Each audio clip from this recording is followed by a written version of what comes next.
And we're pretty close. So welcome on in everybody to the Dragon's Den. My name's Digital Dragon, known as Luke, and I'm a 3D printing variety streamer here on Twitch.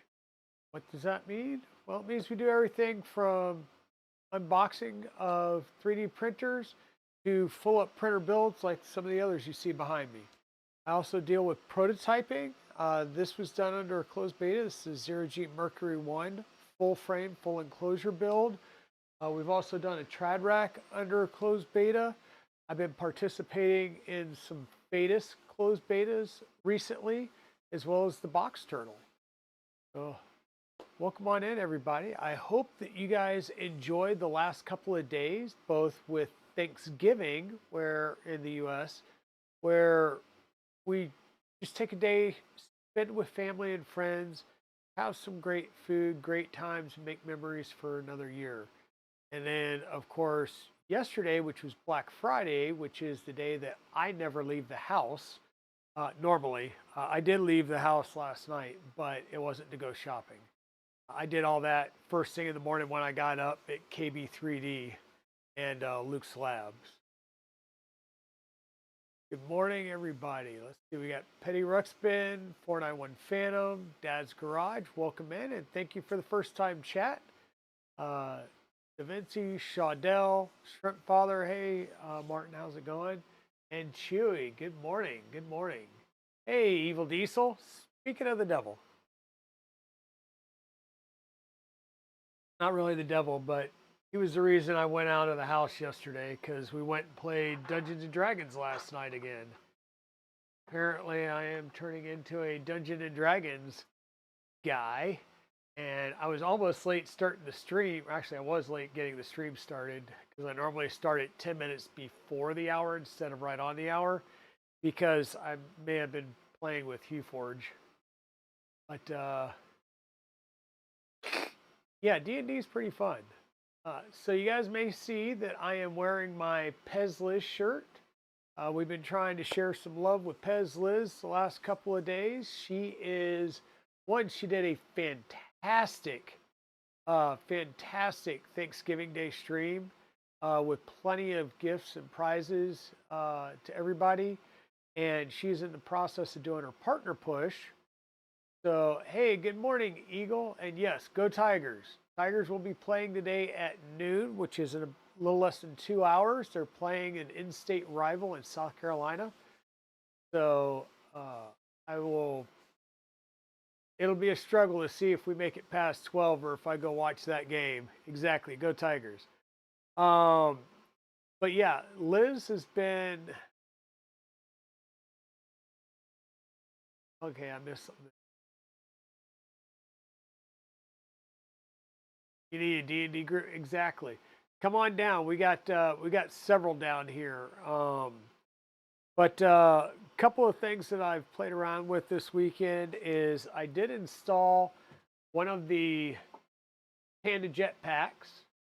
I installed this one over here on Dragoon 2, which is currently printing out some things to send to some people for Christmas. Um, so far, it's printing pretty nicely.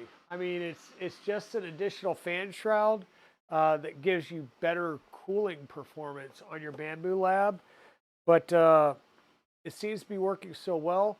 We will be doing a more in-depth video on how to install this along with a couple of other things for Dragoon 1 over here in the corner. Because that one we still need to install the Conch Plus. So this one already has the Fetus Conch hot end and now the jetpack. The one over in the corner is going to get the Conch Plus, which is the silicon carbide tip with the end coat heat break or heat break. It'll get a jetpack.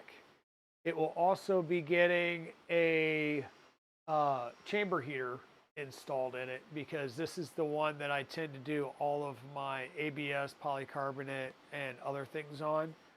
So I just wanted to chat about that. Toss that down there. And speaking of our good friend Liz, she put me in contact with Ferret Fawcett, and yeah, all I hear is excuses. Um, she put me in contact with Ferret Fawcett, who is doing some charity prints for a group of folks out in North Carolina on the western side of town or the state that was hit really hard with the hurricane. And so I printed out several toys and things for her to send over to one of the local churches to give out. And because of that, Pez Liz was nice enough to send me some filament from Polymaker. Some wonderful filament. One, I just want to say I love the design of these boxes. The Panchroma boxes are so cool looking, right? But because she's our color swap queen and just loves all the colors, that's what she sent me. So I've got some celestial gradient rainbow. This is the gradient rainbow, and this is the satin rainbow color. So we'll see if that comes out on the camera. So we've got the satin rainbow Panchroma. We have a translucent rainbow. So this one is going to be a little bit, I'll say that color-wise, it might seem a little more intense because it's not as matte. But we'll be printing with these colors. I don't want to open them up just yet. I've been dealing with a little bit more moisture and humidity in the air. Do I have any COPE? I do not yet. And the last one, I'm going to have to open this up to show you, is a celestial green. And I've been showing you from this side because I think it's going to get picked up better.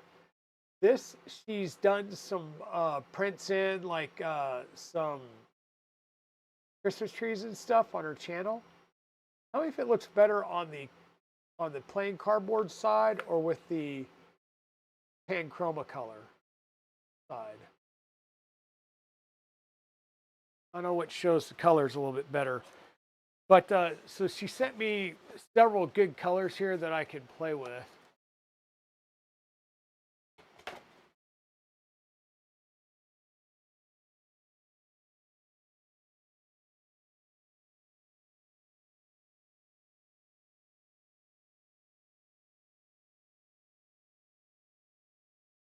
So yeah, welcome on in, everybody. Let me scoot these over here out of the way so I don't get myself in trouble again. The other thing that I've been doing is, as I've mentioned in the past, my respooler broke, and I was either going to need to reprint a couple of parts or possibly look at a better respooler. So I've heard a lot of things about the Postomatic, and so I printed out a Postomatic. So this side is the one you're spooling from. This side over here is the one that you would be spooling to. And it does have the piece here in the middle that'll go back and forth and make a good wound spool. And it works pretty well. Now this one is there's no handle, so this is done with a drill. And you need to be careful. Do not just like give it all the gusto to start with, because you'll get a really, really poor wind. You need to get it started slow and kind of ramp the speed up, so trigger control some, right? And then I also printed out, this is the cellular cell spool winder, okay? And so this is pretty neat. This is your spool that you're going from. The one that you're going to will go over on this side. It is only a hand crank, But let me tell you, this hand crank works really well. I want to say it took all of just a couple of minutes to wind a full spool by this with a hand crank. Very, very quick. This worked very well, and same type of mechanism, little worm gear mechanism to get your filament going side to side. Both of these worked very well, and I'm curious to play with them more and do some more respooling. So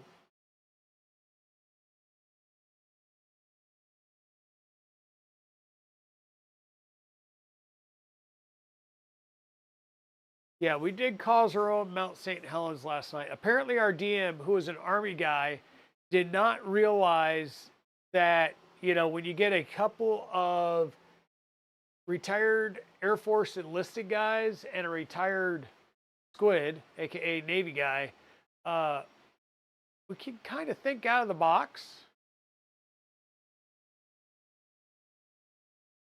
So he distracted the enemy, basically took out two mountains and filled in a valley with the debris. And then we're like, peace, dude, we're out. It was lots of fun. Like, we broke the DM, completely threw him off, and he had to ad lib most of the night afterward. But all in all, it was a lot of fun. So we chatted a little bit. We talked about Pez Liz. She is supposed to be like actually hitting the button to apply for partner today. She's been able to do it for a while, and I don't know, she's I don't know, she's hesitant for whatever reason. And on her giveaway stream on Thursday, we had a couple of hype trains, and she said if we get a level 11 hype train, she'll hit the button, and we did. So now she's got to hit the button. So she's supposed to be doing that today. So yeah, making the DM have to ad lib is the best. Yeah, she always second guesses herself, right? And she just needs to just grin and go. But anyhow, we are getting really close to the end of our LH Stinger build. In fact, what you see here are pretty much the final parts. The box has been removed.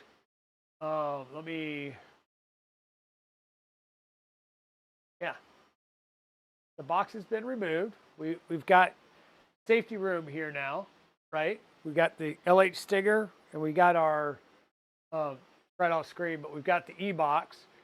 So we are real close here to being done. So let's keep going on this. We're working on the auxiliary fan. Let me go ahead and pull up the diagram. So this is what we're working on. And I cannot express to you enough. These are 9733 fans. We actually took the two 50-15 fans, and they fit inside the opening here of one of these. So it's kind of crazy, the size of these things. They do have, like macros and slicer settings and stuff like that in here. I'm going to hope that the FISEC firmware stuff and slicer setup is all good to go there, but we will double check. So we're going to need our fans. We're going to need some springs, which, what did I do with the springs? That'll be the one thing I got to find out where I put them.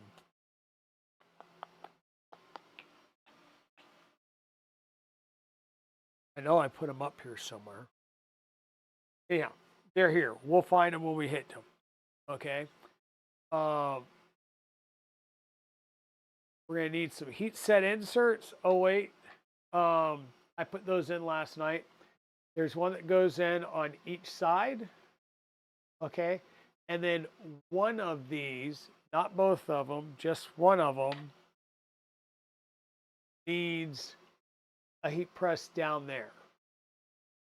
So one on each side on our ducts here, and then only one gets this, and it'll be the one on the left hand side because we're going to screw these together and make it one. Okay.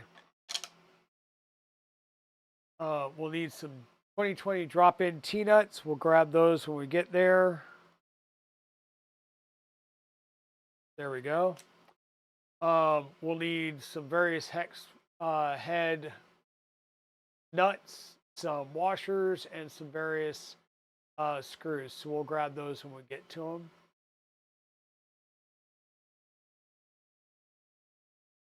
And we get started off here, and it says to go ahead and do our heat set inserts. Once again, I've already done the heat set inserts. It was just easier to do it off stream last night. And we need to glue each one of these to the bottom here like this. And to help with alignment, it's going to tell us to put 3 pieces of filament through here. So hopefully that's the right size. And if not, we will figure something out. But filament. Hey, look, there's some filament. It's white. Like I said, I want to see if my holes are good or not. And I have found that this cookie CAD is pretty tight, meaning print tolerance wise, this feels a tiny bit oversized compared to the holes and stuff that I'm getting on the Ambrosia. I'm not sure why, but it is what it is. And what I'm going to do is I'm going to take some very small, tiny pegs of my filament here and use that as alignment pegs.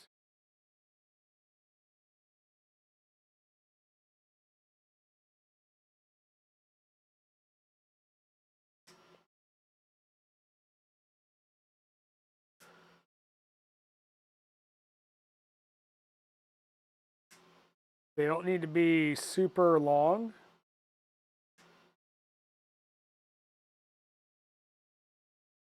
And preferably, because I'm using PLA here, is that I would be able to pull them back out afterwards. And that these are basically just being used for alignment while we're doing the gluing. And actually get it in the piece and not everywhere. And what I'm trying to do is on this piece, I'm trying to use basically I did a square end and then an angled end. And I want to do the square end into this side, which will give me because these holes feel like they're a little bit bigger, and then I'll do the angled end into the other side, which should make it a little bit easier to push in. And oh, by the way, using white on top of a white quartz top was a brilliant idea.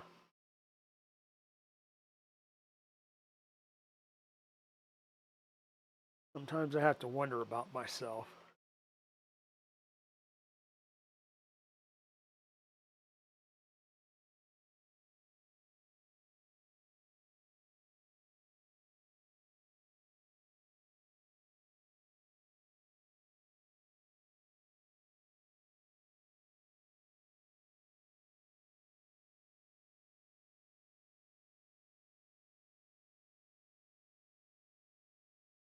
And once again, these don't have to be really long. And in fact, they're not. They're kind of little short, stubby pieces of filament. And I'm hoping to just be able to use these as alignment pegs and then pull them back out, which means that I also have to be careful not to put a ton of glue in that area that can then squish in and hold it in place. Come over and grab our Bob Smith Industries CA. This is a medium CA glue again. Hey Waters, how's it going? Hope you're doing well.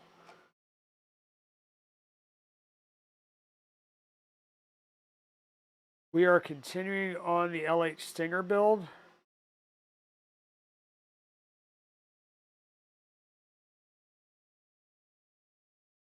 And we're getting ready to put our fan ducts together.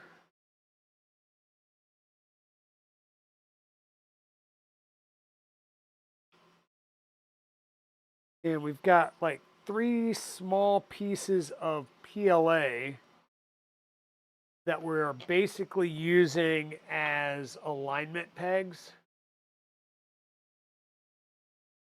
Right there. And we're using these as alignment pegs to help align our diffuser pieces here and get them glued on.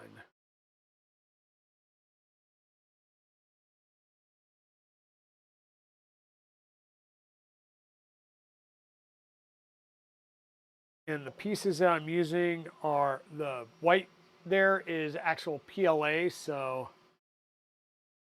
if I do any high temp stuff, it will melt, but I expect it to melt anyhow, so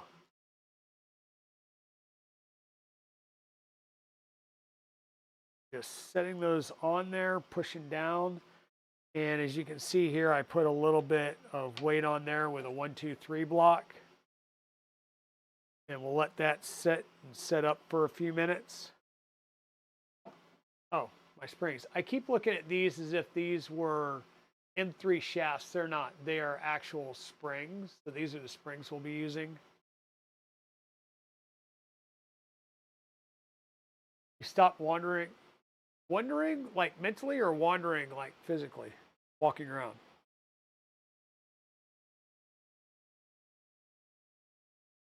When did you order your box turtle, Dad's Garage? Because if you did it on Thanksgiving, they may just not have processed it from the vendor side yet. Um, but yeah, that is sadness. I do have my box turtle beta kit sitting back here. I need to start printing the parts for that box turtle, and we'll start getting some of that content done. That's going to be streamed on YouTube though. So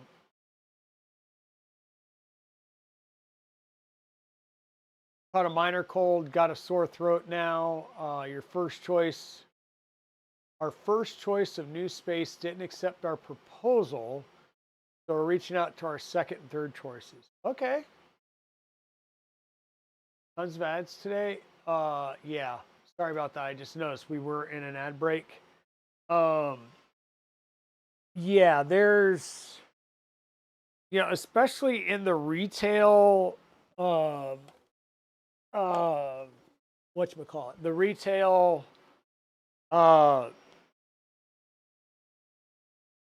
building space, commercial space, it it's a lot more competitive than it is for like houses and stuff. So you're just gonna lurk here a bit. Okay, thank you, bearded printer. So we've got our um, we got our little pegs here, our alignment pegs, so that's good. Um, add thread locker to the screws holding the flaps.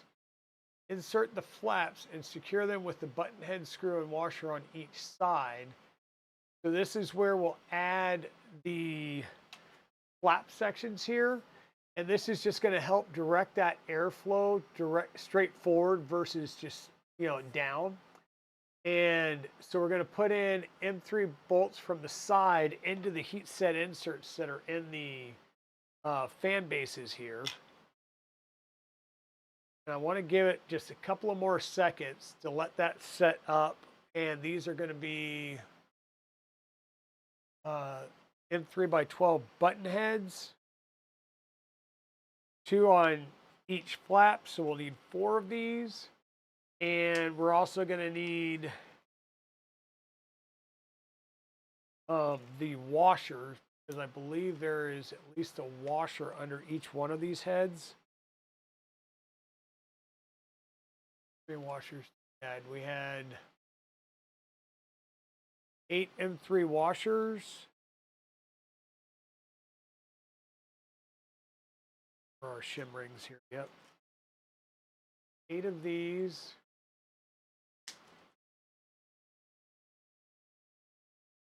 Two.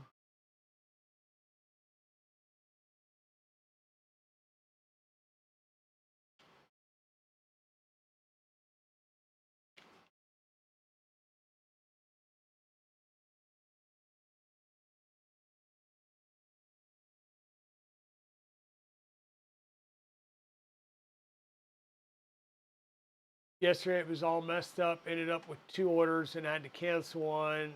The other shows pending payment. They already took the money from my account. Okay.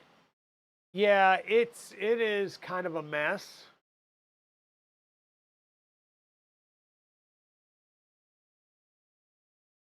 Huh.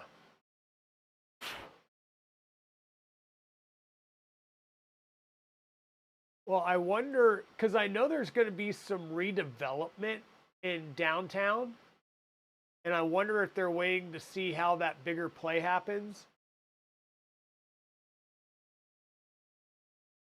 Because wasn't there a thing about the Red Hat Amphitheater possibly getting moved? And then I know that there was other stuff with um, what used to be PNC Arena. I guess I need 5 of those instead of 4, so we'll go ahead and grab those. Need 1 more of those, and then we'll need, or no, 4 button heads and 5 of the socket heads. The 3 by 12 socket heads are.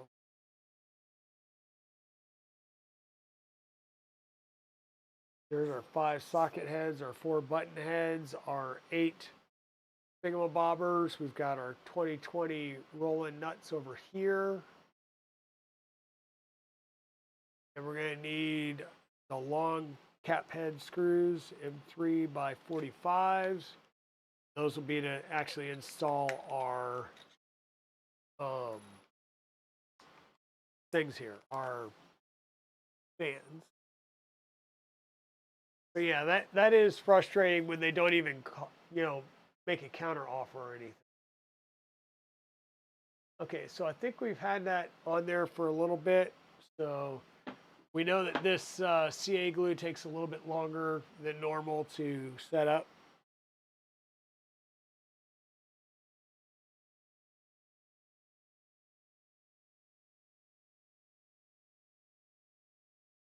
Okay, that should be good. And we're going to take these flaps and they're going to get mounted kind of right in here into those heat set inserts. At least, yeah, this side had whatchamacallit, words sometimes. This side had support on it because these printed facing up like that means you needed to have support on one side. These are the button heads with at least a washer.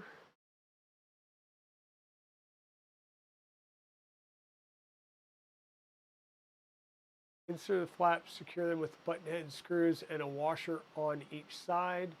Make sure that the screws are not tightened all the way and the flaps will be able to pivot freely. Okay, so once again, we'll get this lined up.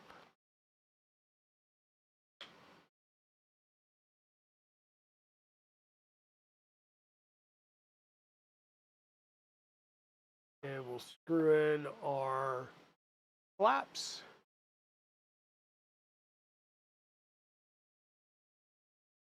It's not just PLA. It messes with a few different plastics, but yeah, it's CA activator is for the most part. Oh, and put Loctite on these because that was the thing I just forgot to do. Is for the most part it is alcohol. All it is.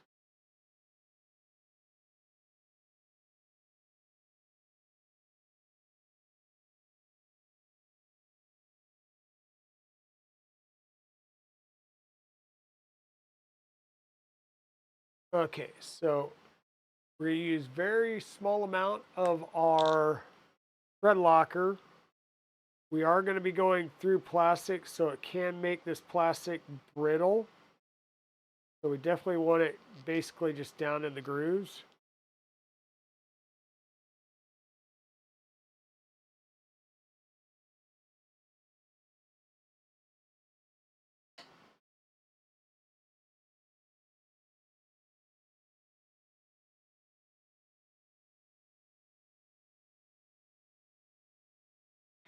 Once again, we don't want these so tight that it cannot do its movement.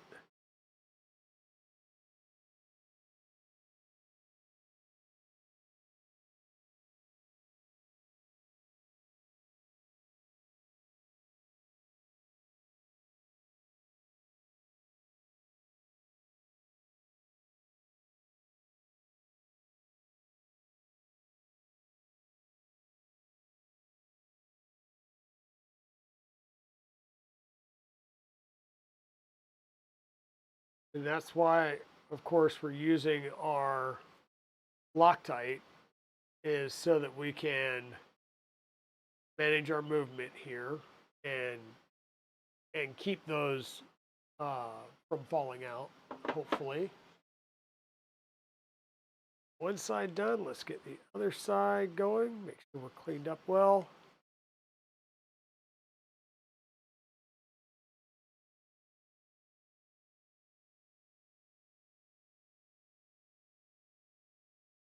Yeah, I wasn't sure if by each side if it meant using a washer underneath the head on both sides of the printed part, or if they wanted you to use 2 washers on this on each side because there's 8 washers out here. But I will tell you that the printed parts actually have we'll say the printed washer spacer style to them. So either way, we're going to have some good movement capability there. So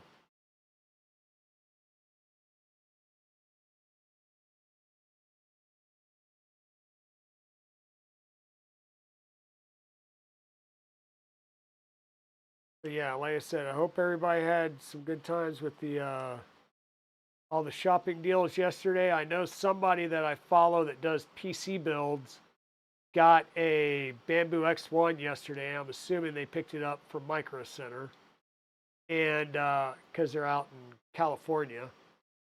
But yeah, they are. I was asking them, I was like, hey, congratulations on getting your new printer, blah, blah, blah. Because they had reached out to me about some 3D printing stuff. And I may be reaching out to you, Evil Diesel, and anybody else who has some ideas of people that can help collaborate. She wants to do a World of Warcraft themed PC mod. So she wants to use 3D printing to basically make additional panels or pop outs um, to, I'm assuming, do the outside of the case and possibly some things on the inside. So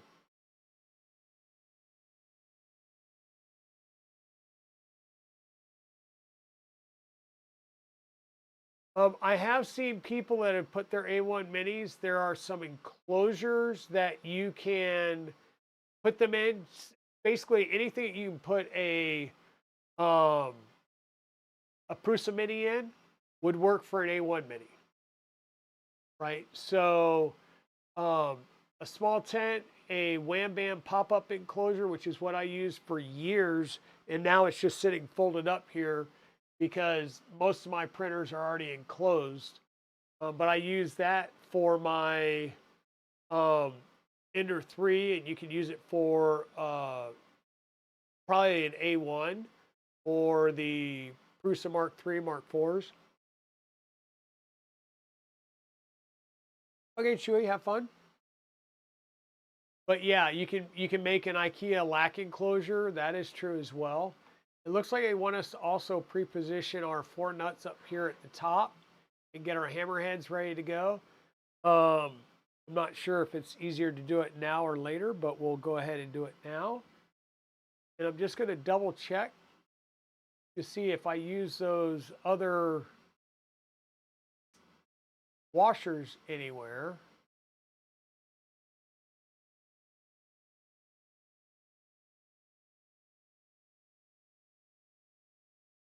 So I'm not seeing washers there. Let's look at the big one here and see if we see washers used anywhere.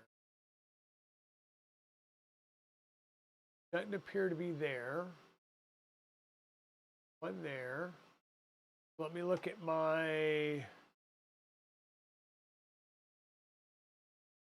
browser.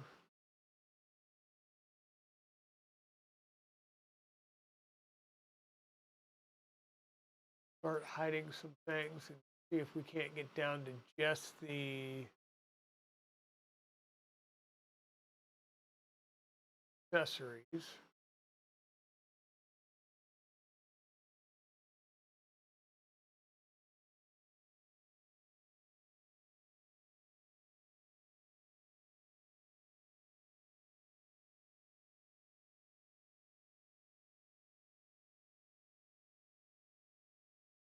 So no washer there. Okay, there is washers underneath the hex nuts on the fans. That's the other place we use those. These go in bare with the with our whatchamacallit, our rolling T-nuts.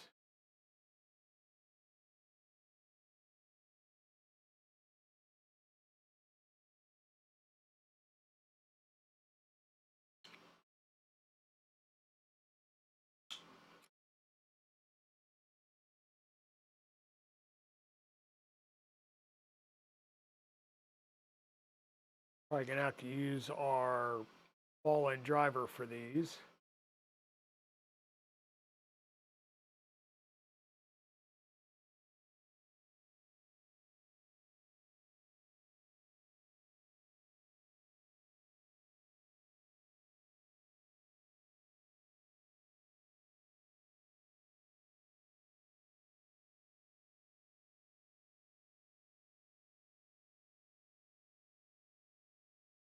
Now, these are some deep pocket channels, but they're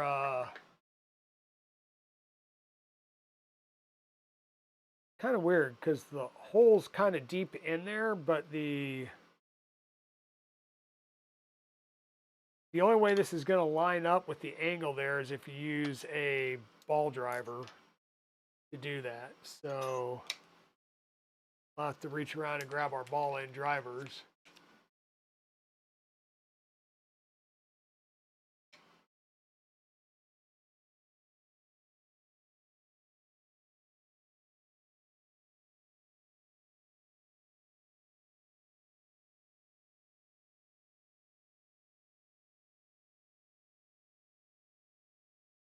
Should be able to get these on a little bit because these are fairly tight in the hole.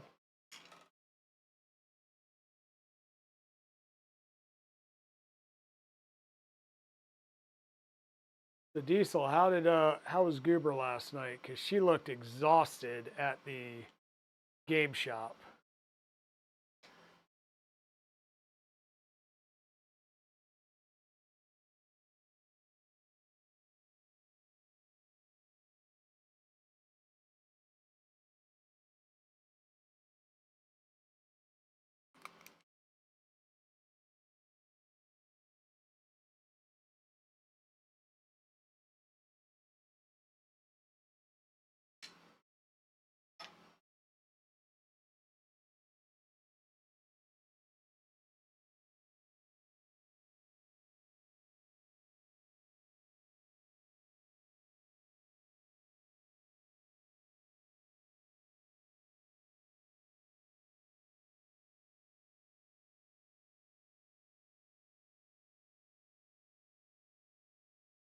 go.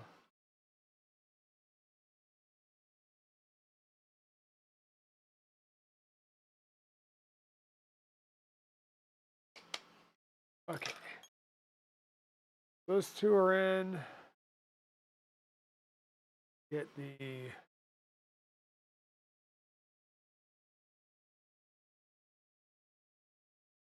overhead started on them. You know, a couple people using, yeah, just cardboard boxes. Yep. I mean, the A1 came in a box. Probably not going to be big enough, but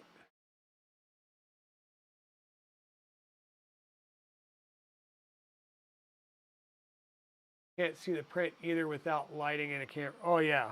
If you're using a box, you either, and I think Nero actually did that where he just basically cut like a fold up window in the box so he could check the printout.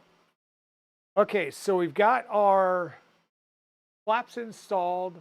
We've got our rolling T-nuts installed. We still need to install our springs, so we'll do that next. And the nice thing is it talks about just using 2 springs from ballpoint pens and then basically opening them up and setting the tension as appropriate and stuff like that. These are, I'll say, proper springs that already have the ends twisted in them. So they should work out better. And I like the fact that they gave us 8. So they gave you twice as many as you need, because I'm sure that these will be wear. I mean, springs do fail over time. So when I say proper springs, I mean they are proper springs with the little ends on them to be able to connect them to things. And I'm gonna have to see how the ends open up.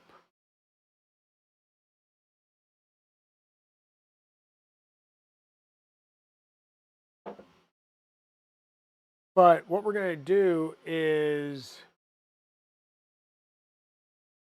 got to get these on the printed part in this hole right there and that hole.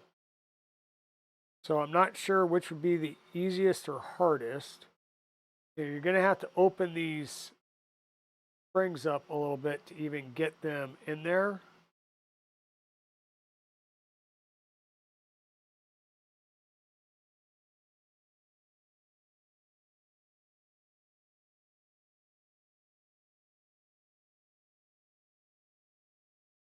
And all I'm doing is rolling them out a little bit so that we can hopefully get them started. And once we get them started, then it will be easy enough to make sure that they get closed again around the edge.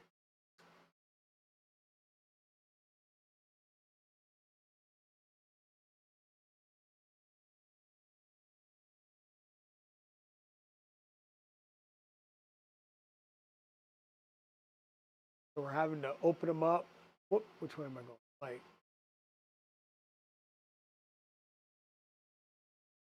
easy that is to see. So we're trying to open that end up so that we can get it around the end of the printed piece here. And then we'll do the same thing on the other side so that we can bring it down and get around the bottom piece.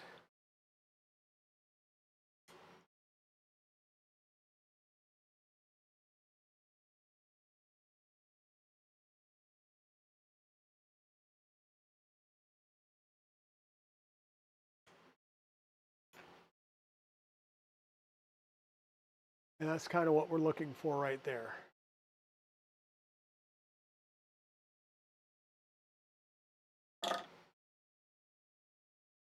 Do this on both sides.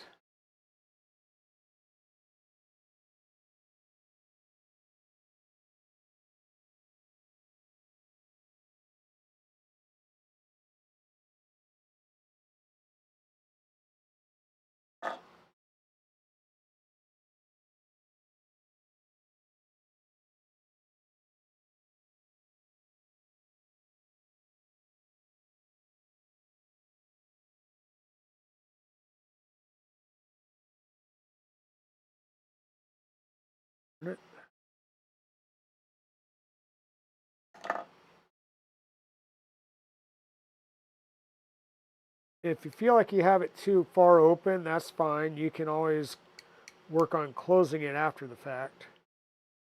Just, you twisted it to open it up. You can squeeze it to close it back down.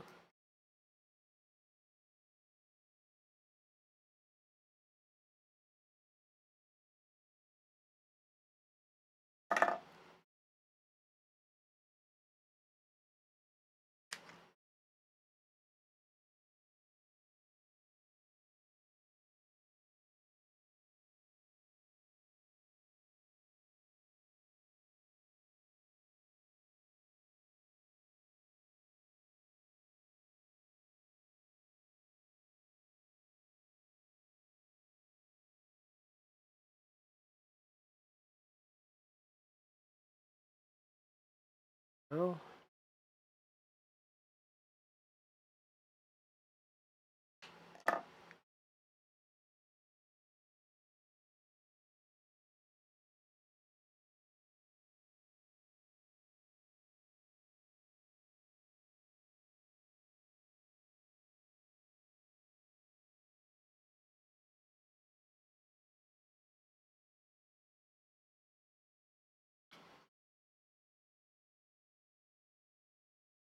okay, one side, next side.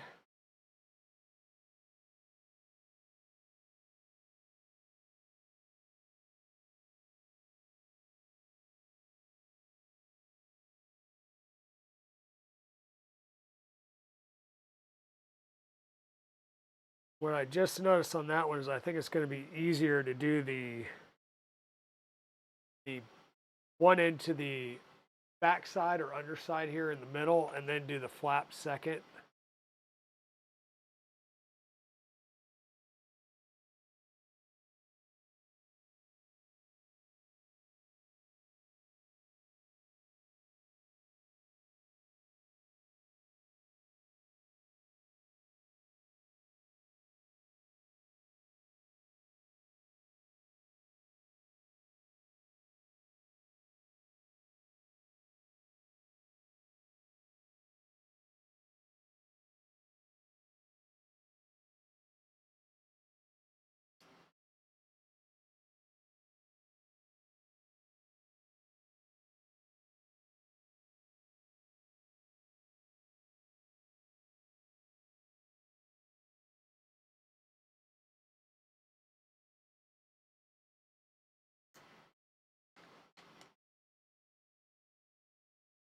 Hey, Westry, how are you doing today, sis?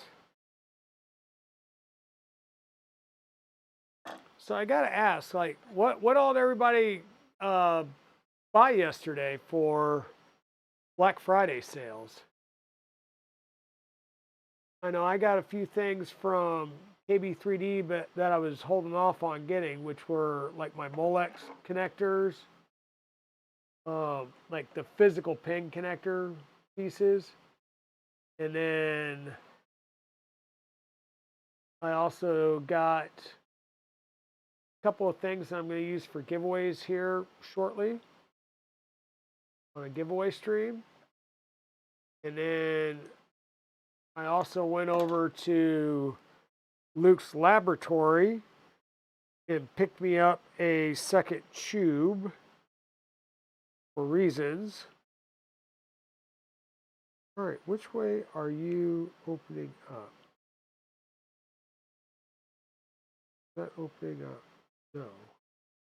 I thought. Right. Open up one. There we go. Sorry, head down fighting with a spring. It's getting the better of me here. There we go.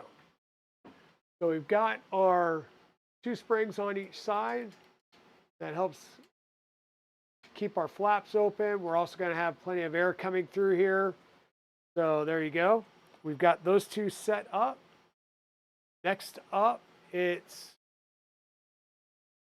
clicking on the right screen. We need to put these two assemblies together. Once again, we're going to use the other M3x12 socket head screw Going to come right down here at a weird angle. All right, let's get the screw at least going in the slot.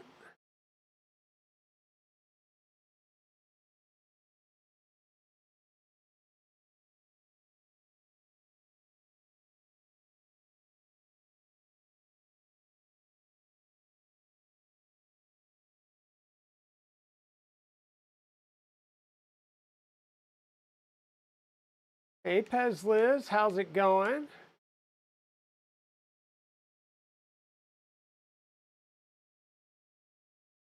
All right, that's pretty good, pretty tight. We'll also get a lot more rigidity out of this as we add our fans in. And I just got to say, we're repping, Pez. We're repping.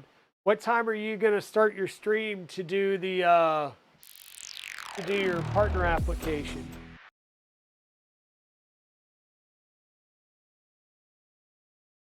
Do I have my coffee and donuts? No, I am drinking Black Rifle. This is Tactisquatch in this cup. But no, I do not have my stuff from your sister yet because she was still sleeping. I think she's up. I'm hearing her.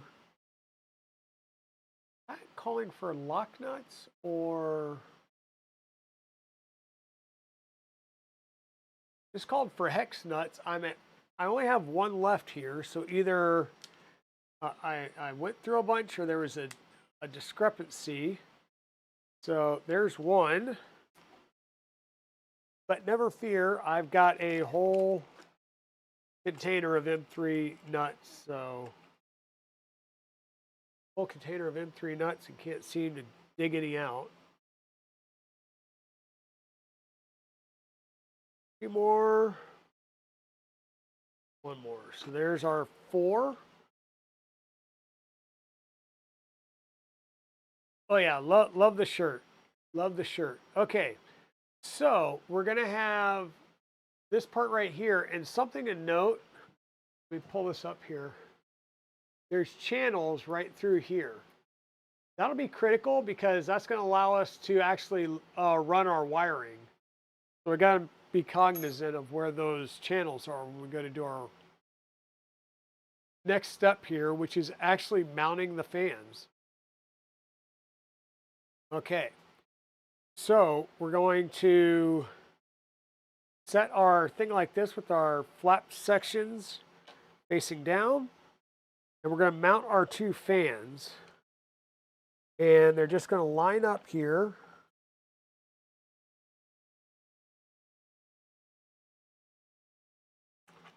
They're just going to line up here in those printed parts. We might have to do, oh, there we go. I was gonna say we might have to do a little bit of sanding, but tight fit, but it fits. There we go.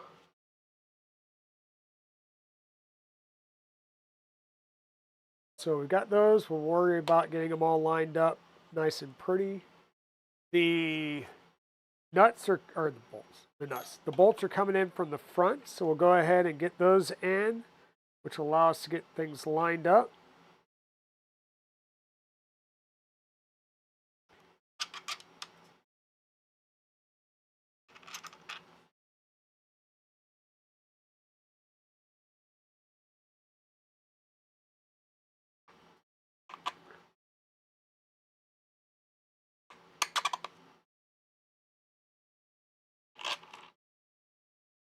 Okay, so those are lined up through the front. Now we're going to know that our wires are going to have to come out one way or the other. The way this mounts, they need to come out back this way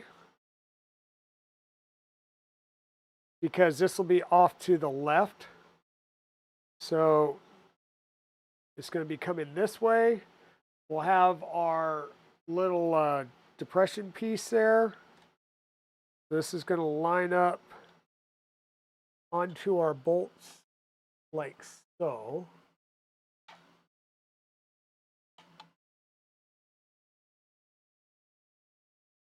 Where you at? Where you at? Oi.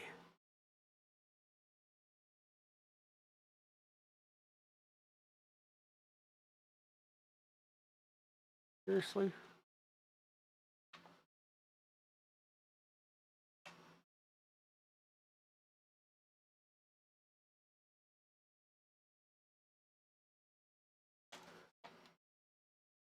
Oh.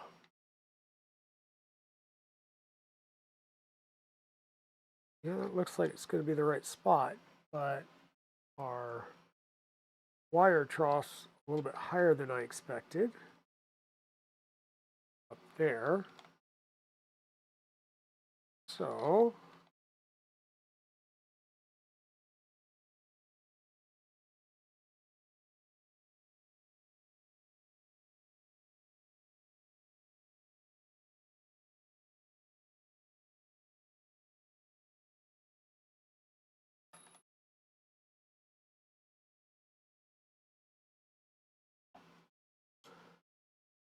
try to figure out why these are not lining up nicely.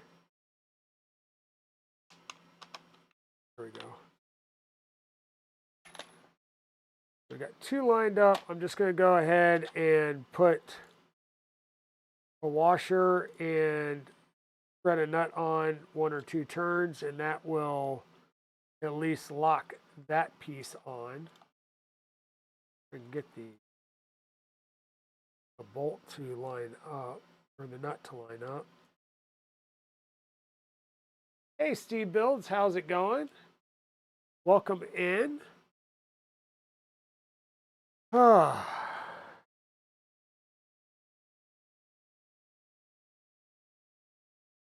you're doing well on this Saturday morning.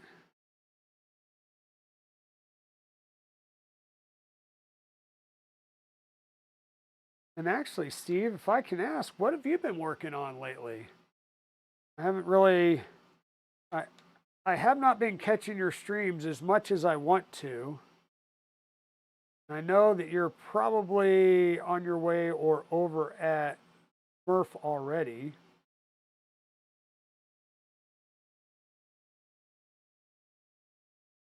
Once again, we need to make sure that our wires are lined up in the cable trough so we don't damage anything. We'll work on getting these lined back up.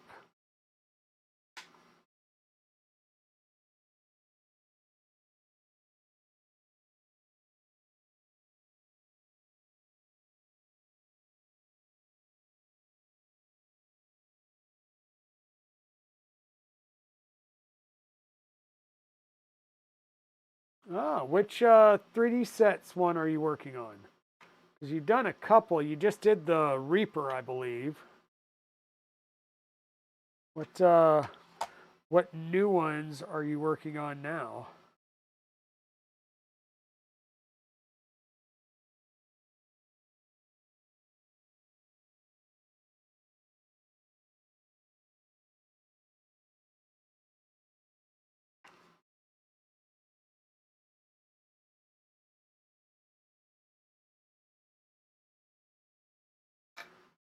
Kind of love when wire twists right where it goes through a printed part. Okay, it'll work.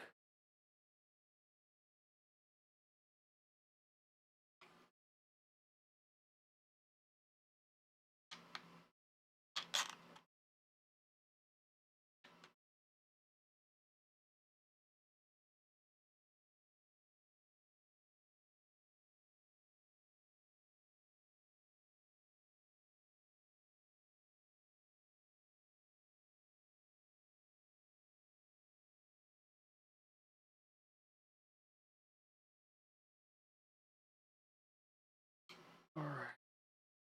Now I'm not going to ugga-dugga these down too much. I'm just going to snug them up. We don't want to snap these housings, but we do want these to be in there somewhat tightish.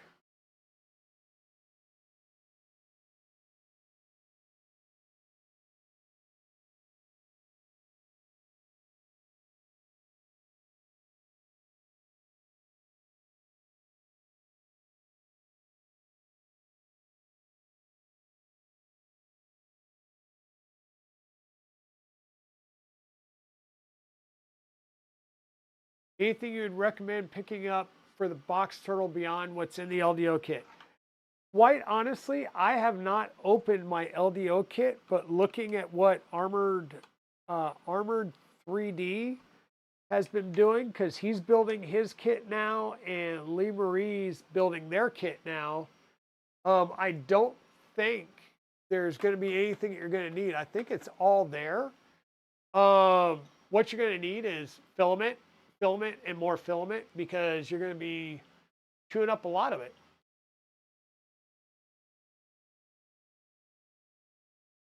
Um, oh yeah, this is definitely good coffee. Um, you're thinking about getting yourself a Milo for Christmas. Do it, Chewy. I still need to get out and get mine. Like I said, it's mechanically built. I need to do the software build, like the software configuration and tramming. And once I get it trammed in, then it's start making chips. And I need to start doing that soon. It's going to start getting too cold to stand out there, but I have a little bit of a space heater out there that I can use. It doesn't really heat it up too quickly, but um, working on the 3D sets car. You're still doing the Reaper. Oh, the Reaper is coming next year. You're working on the older, the mini 4x4. Oh, okay. Yeah, those are cool little cars. I built one, or I built the Doom buggy because that comes with the Mark IV. It was one of the models, and that's what got me understanding and knowing about 3D sets. Fabulous little kits. I haven't done any of the RC stuff yet, but yeah, that's going to be, looks like it's going to be a fun build. Okay, so this is the auxiliary fans, and Steve, these are 9733s.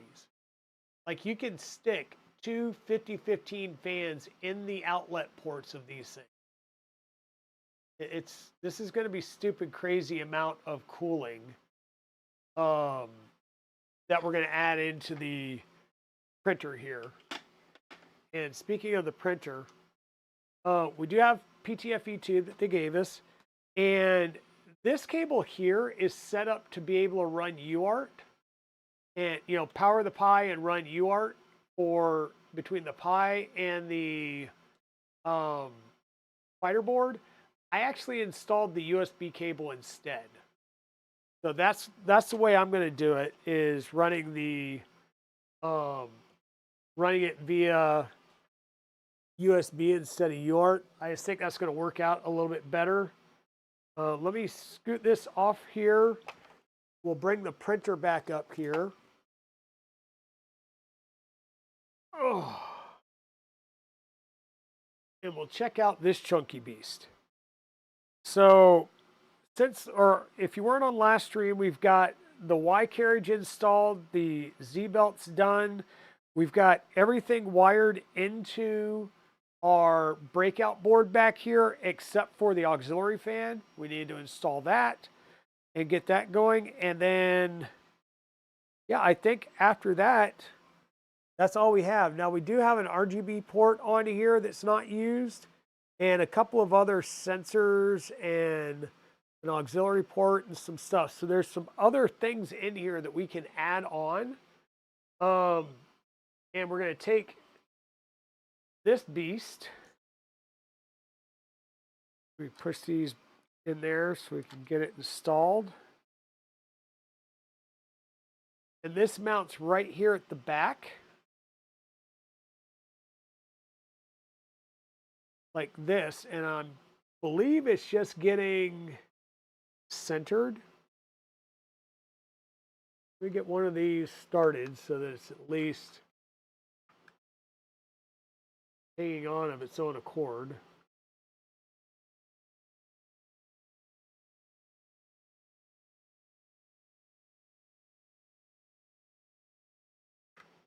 You need to adult? What? All right, tell little goober I said hi. And hope I didn't put her on too much of a sugar rush last night.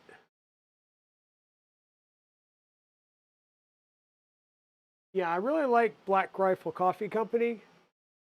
Um, Being a veteran-owned business and being a disabled veteran myself, I definitely like to support businesses. And this is spinning, but oh, there it is. It finally caught on. It caught on and joined the party.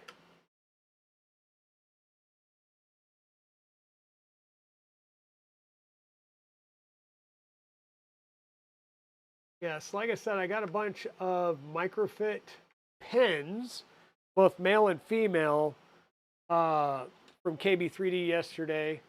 I picked up a couple of things that you'll see soonish on stream, and then a tube from Luke's laboratory.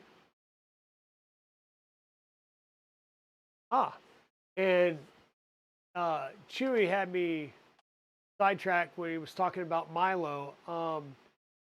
Very very fun times because I got um, the invoice for my for the remainder of my rat rig mill um, bill. So it looks like those will be shipping soonish as well. So this is going to come over and we're going to join it into our X wiring here. Um, Kind of wish there was a like nicer way of maybe bringing it up and then coming over, but there is no uh, like tie down point on these parts. So I think what I'm going to do, it's not the right, oh, well, you can use one of these, or no, this is for the 3030. I don't know if this will work in the 2020. If it doesn't, I'm gonna print out a, oh, that'll work. So there's one there. I'll probably put a second one in there because I think I have a second one. What I'm doing is I'm using these little U-shaped clips here just to hold the wire to the back of the 2020 extrusion. If this didn't work, then I would flip over and use a Trident tie down. I'm going to take my X cable set here and we're just going to run these wires through the same cable sleeving here. So I'll have the auxiliary motors, the X motor or the X stepper motor, and the X end stop wires running through this singular cable sleeving. And we'll bring that down and add this to the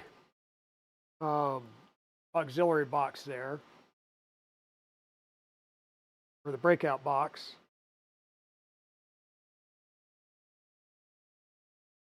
And this is the last piece of install that I think we need to do. The rest of it's going to be software and configuration. So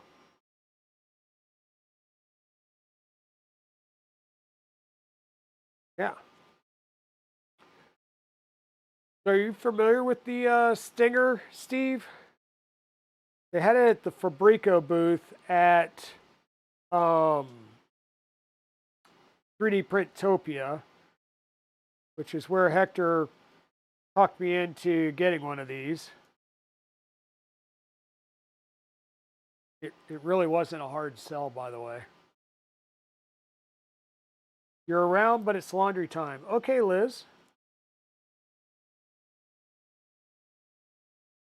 I mean, hey, many of us were glad to hear that you wore a clean shirt for your stream last night. So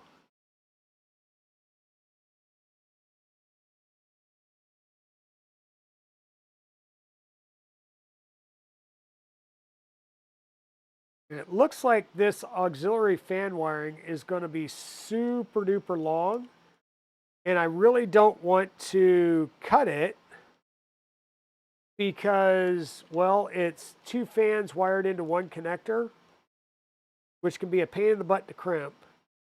And, well, I'm just being lazy. I want to like get this going and get it started. Start getting into the software side of this.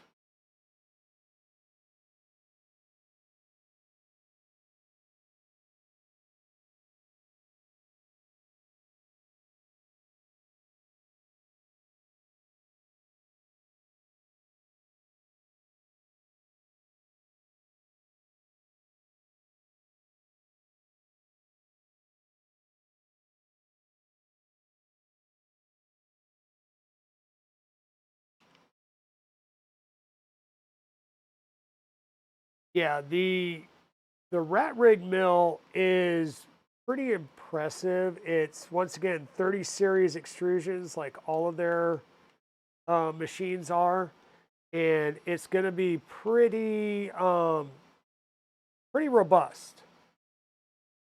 I don't know why I'm having such a hard time keeping this in the loom.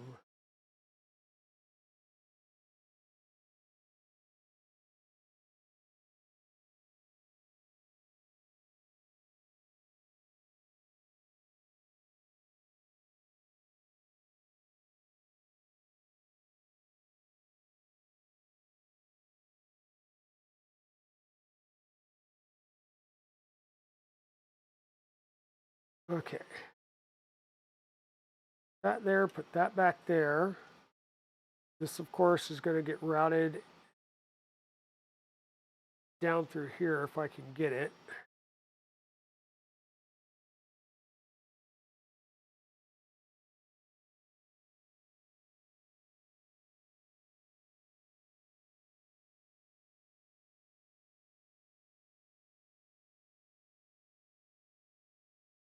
And we'll do up this zip tie over here, which will be the uh,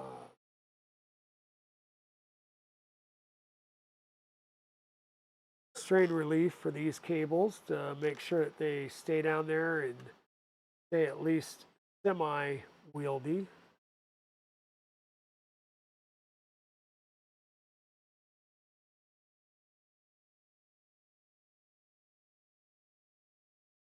Where was my other one? There it is.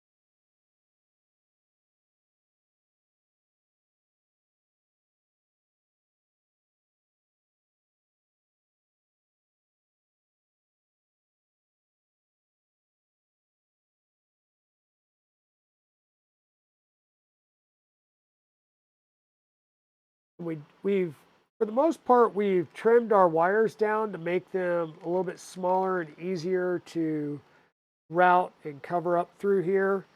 Um, like I said, a couple of these cables I didn't want to cut, or at least not cut just yet, because um, things like the fans where they do 2-into-1, it's kind of a pain in the butt to do those fan cables and recrimp them. Not that that's a good enough excuse to not do it. It's just a pain in the butt, and I'm going to choose not to do it. We need to get our cover on here now. Our cover would come down here like this, and just going to kind of press everything down. We'll have 1, 2, 3, 4 screws, and they're all going to be M3 by 10.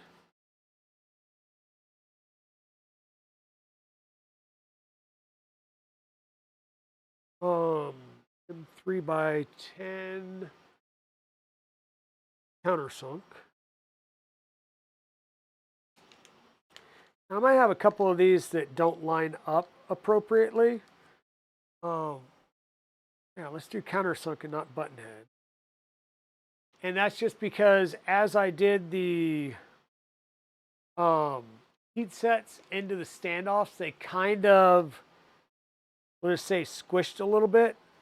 So I may reduce some of those off stream just because I will want it to be looking right and all that jazz. So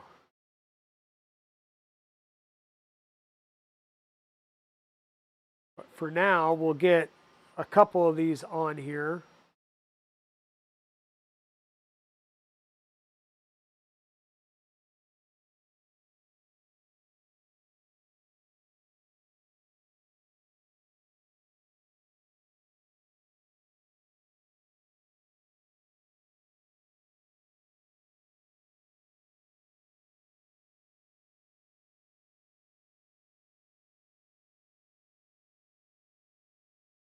one there. One's going to be up at the front here.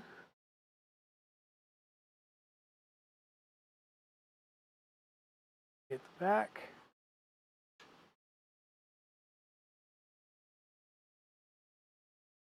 This is a nice little cover.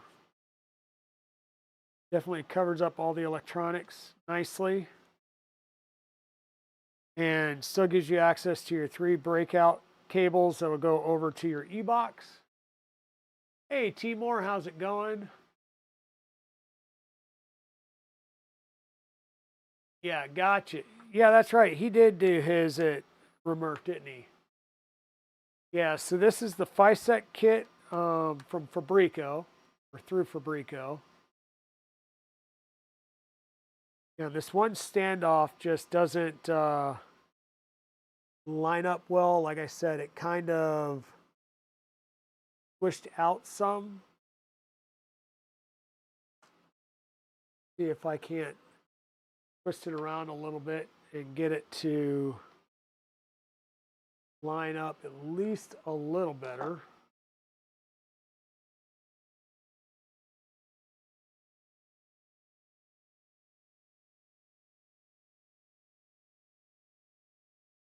There we go. Yep. We bent it to our will.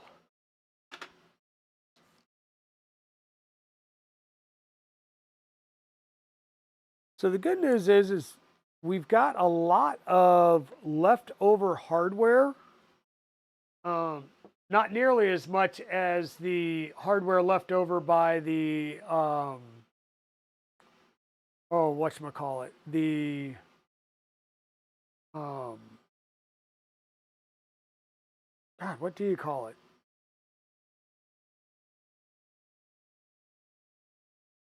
No, man, the positron. Like the positron, you can literally almost build another positron with all the spare parts. But I think at this point we are fully wired up. We do need to replace this piece because I broke it, and this is the bed wire strain relief. Let me just snip those. And when I reprinted it,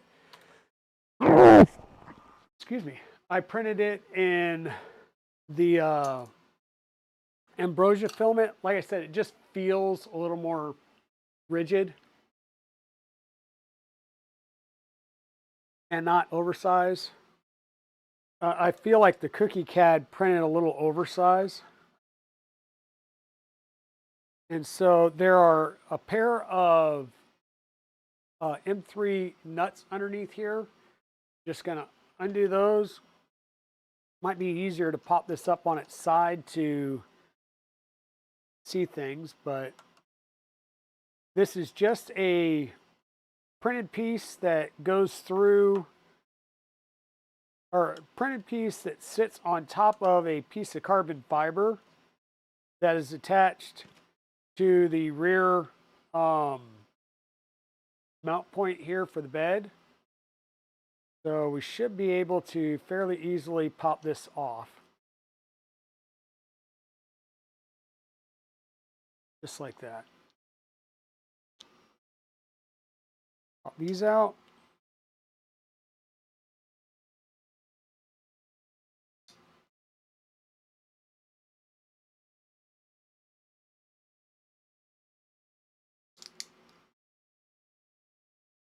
Goes in.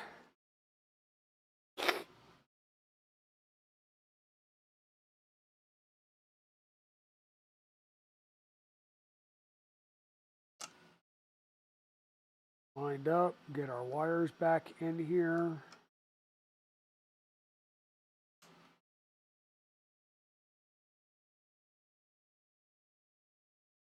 Now the fun part of trying to get our M3 nuts lined up properly. Sometimes it goes easy, sometimes it doesn't. That one seemed to go in easy. We're getting real close, Chewy. Hey, whoa, how's it going?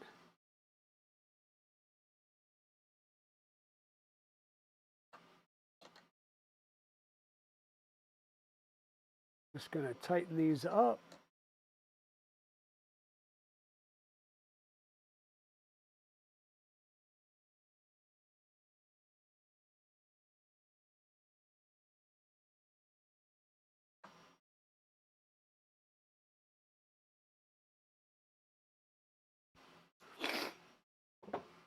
Okay.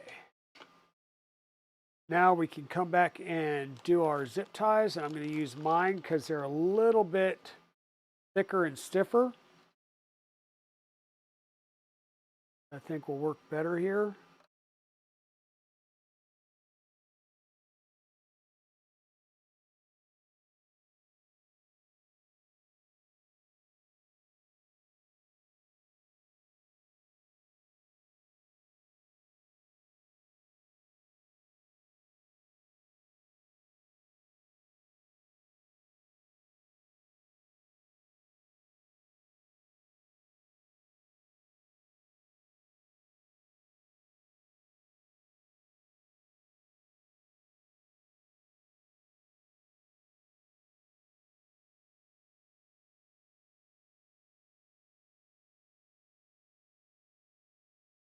And you want to make sure you've got good cable strain relief on your bed cables, especially because this printer gets up and moves, right? So you want to make sure you got good strain relief there. Now, the only other thing that I'm still a little worried about is this bed and the jumpiness of it. You see that? And it seems, I mean, it's something with the pulleys, and I followed the procedure to sync the pulleys, and I just don't know if my motors are out of phase or what. Because it could be that they're fighting each other, because they are.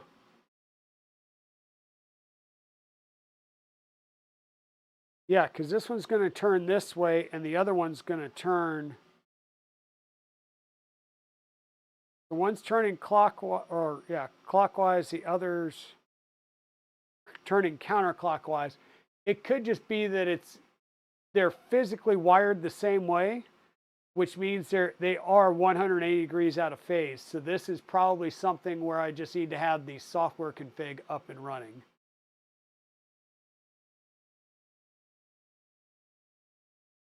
Secure the aux fan, wiring it up. This shows wiring it up directly into the printer or into the e-box. We're not. We plugged it into the breakout board.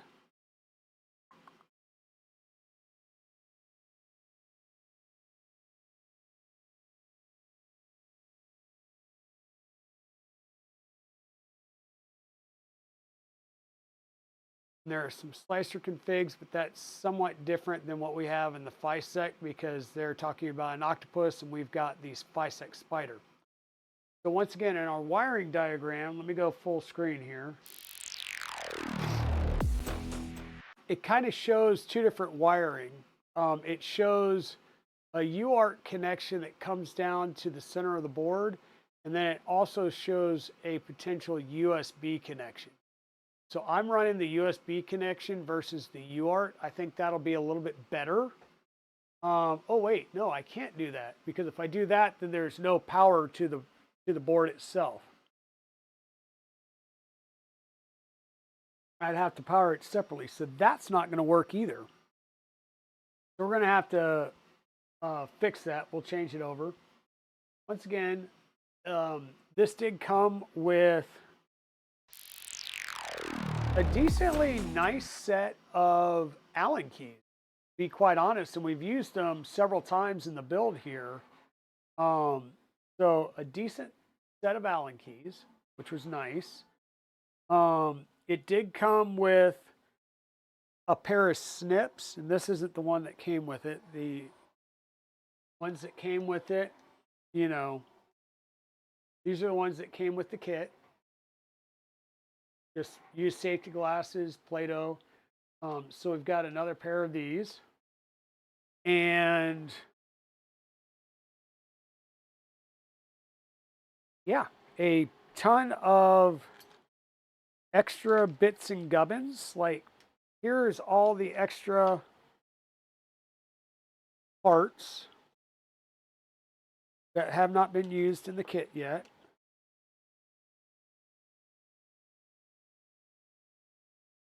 So that's good. They give you plenty of extras for either doing mods, add-ons, or other things down the road, which is really nice. So yeah, this is all the extra hardware right here, folks. We'll be adding that to our into our stash, and we'll be able to use this later on. We do have one other piece here. This would go on with a pair of M3x8 screws and then some M2s on the side here on the ears. And this would actually go to the bottom. So this is made to go, which way? This way. It would go on there like this, and it's to provide better ducting if you're using the UHF. So I'm going to try and run it without if I need to. I just need to install 2 heat presses from the underside, and we can mount this up and get that added in. But it would just mount right underneath our, we'll say, our tensioning block. So like right there, and it will help drive the well, shield more or less the actual hot heat block and drive it underneath towards the nozzle. So we do have these printed out if we need it.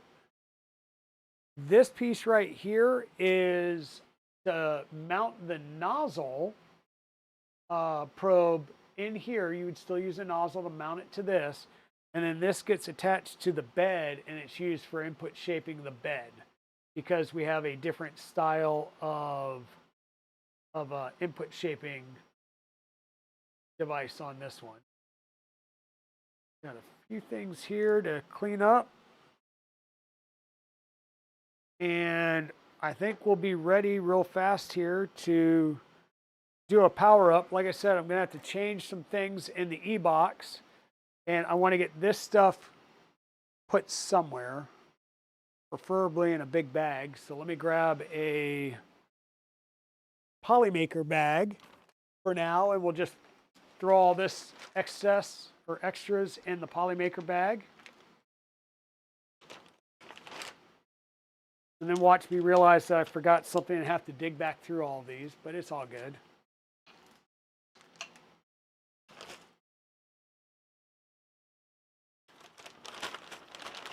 Yeah, always keep your Polymaker bags. They're good for a lot of things.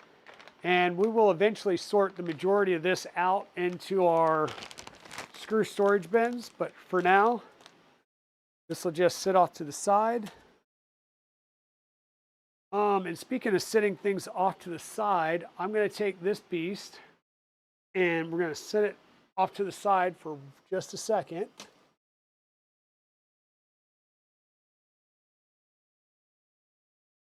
To bring our e-box up here.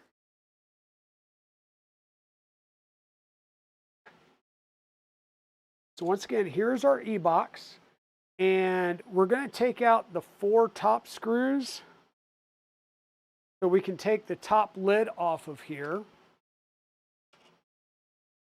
These are countersunk screws, so we use our M2 driver. We switch back over to our top view. This will give you a good idea of how this electronics box is put together as well. It's pretty neat. I may actually consider doing this similar box design when I redo my TiVo Tarantula, rather than have everything mounted on the front right upright. I think this will be a pretty cool little setup. Okay, so we've got that off, and it should enable me to take the whole top lid off. I'm just going to leave our fans sitting there for now. Or actually, I will pull the fans.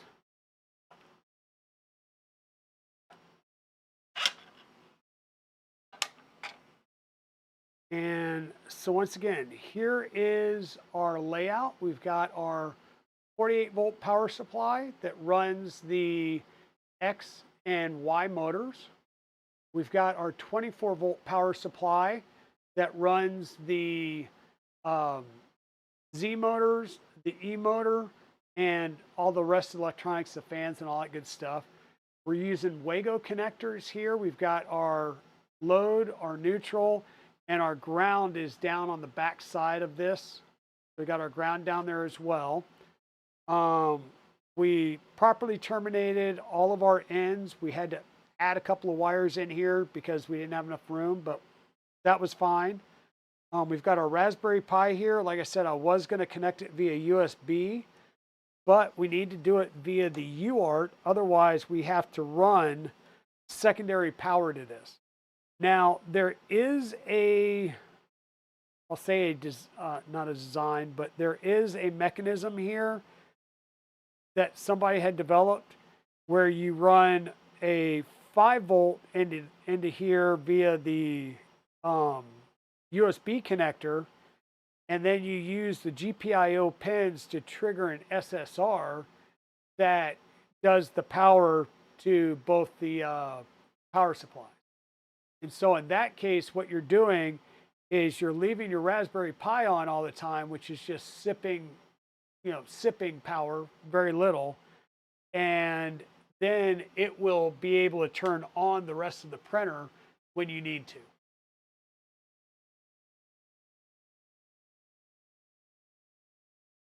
So that's one way of doing it, but what did I do with that cable when I said, hey, I'm not going to use this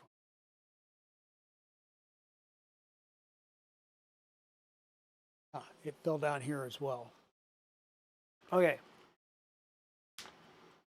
So we have to be very cognizant of how we plug this in. They are not using, I'll say, properly color-coded wires. They're using some weird color scheme here. But the thing to be aware of is you're always starting off at the back side edge here, and you're going to have ground, power, power, transmit, receive. And so we've got ground, black, green, red, okay, yellow, white, and then there's another one over on the right, or on the left here, which happens to be a blue, which I think is another ground if I remember my pen out correctly. So we make sure that this is plugged in up here. All pins are lined up. Plug that in. Okay. So our main 5 wires are on this outer edge here, and that'll be good there. We're going to bring this down, kind of make sure that we're bringing this down, and we'll plug this into the main board. And this goes into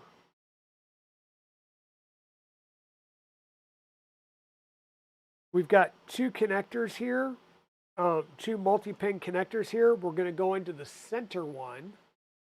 Let me refer to this again. So we've got 2 multi-pin connector sets here. We're going to go into the center one next to the big, I think these are MOSFETs or power regulators. So we're going to go into this one, and the row of 5 pins is towards the all of our JST connectors. So the row of 5 pins is towards all the JST connectors, so that the blue cable, the one that sits out by its side, is closer to the drivers and the other multi-pin connector. That makes sense. The board on the image is upside down is basically what I'm saying. I'd have to take this and rotate it all the way around. So this will go on the black connector versus the blue based connector. Just like that. which means we can go ahead and remove our USB because we won't need it. And I'm going to have to take this side panel off to do that, because it was the only way I was able to get it on. Oh, those are standard.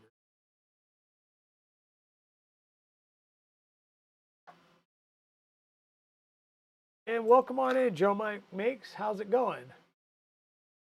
Yeah, random rainbow wire config. Exactly. I prefer to do these. I would do the black and red to show the ground and power at a minimum. And then, yeah, your UART gets to be your UART. However, you know, pick two colors and just make sure you rotate them between the two.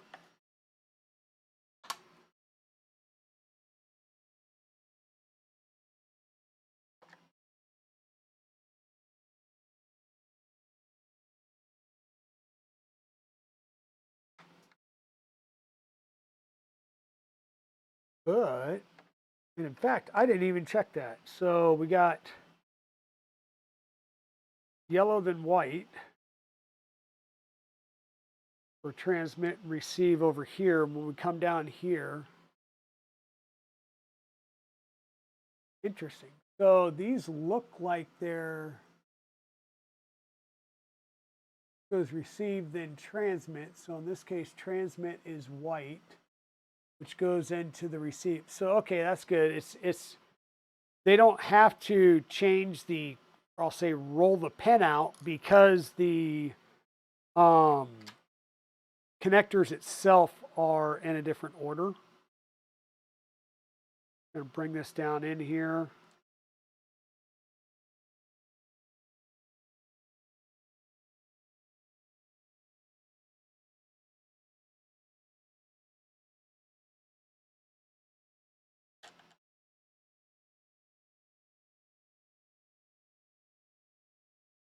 At least one more.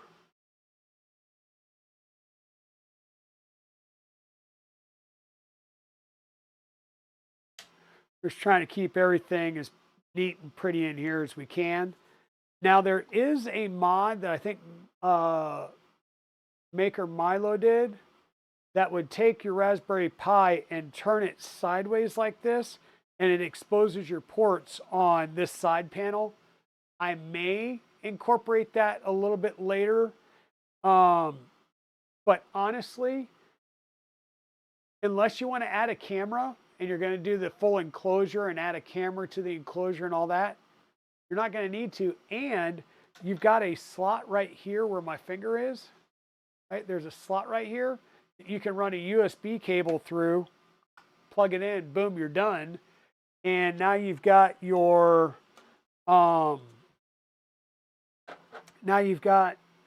camera in, and you didn't have to expose anything else on that, on the board, or move the Raspberry Pi or anything.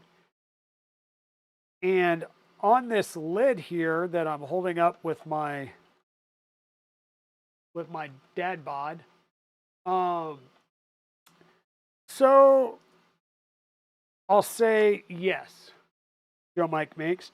So this is a FiSec kit. It was shipped directly to me from FiSec after going through Fabrico. So rather than it going over to Fabrico and then from Fabrico to me, they just had it shipped directly. This is a partially sponsored build. Fabrico did work some terms with me so that this was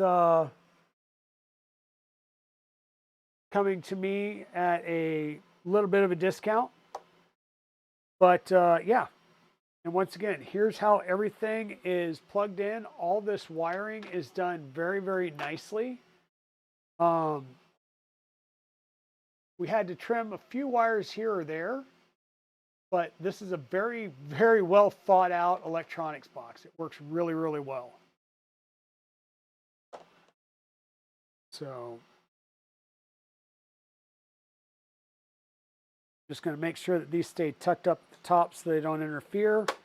And this is kept closed with magnets, and it sits down on its feet like this. You've got those two 60-20 fans that are sucking in air and blowing it straight over all of those drivers. So that's going to be good.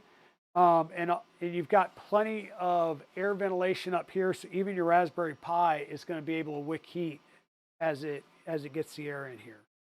I do have heat sinks on the processor, the memory, and I believe that was the serial comm chip.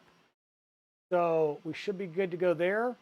And then we'll have, I believe these are, yeah, 2 different sizes. So it's going to be very easy. This is motors, this is sensors, and this is all the power.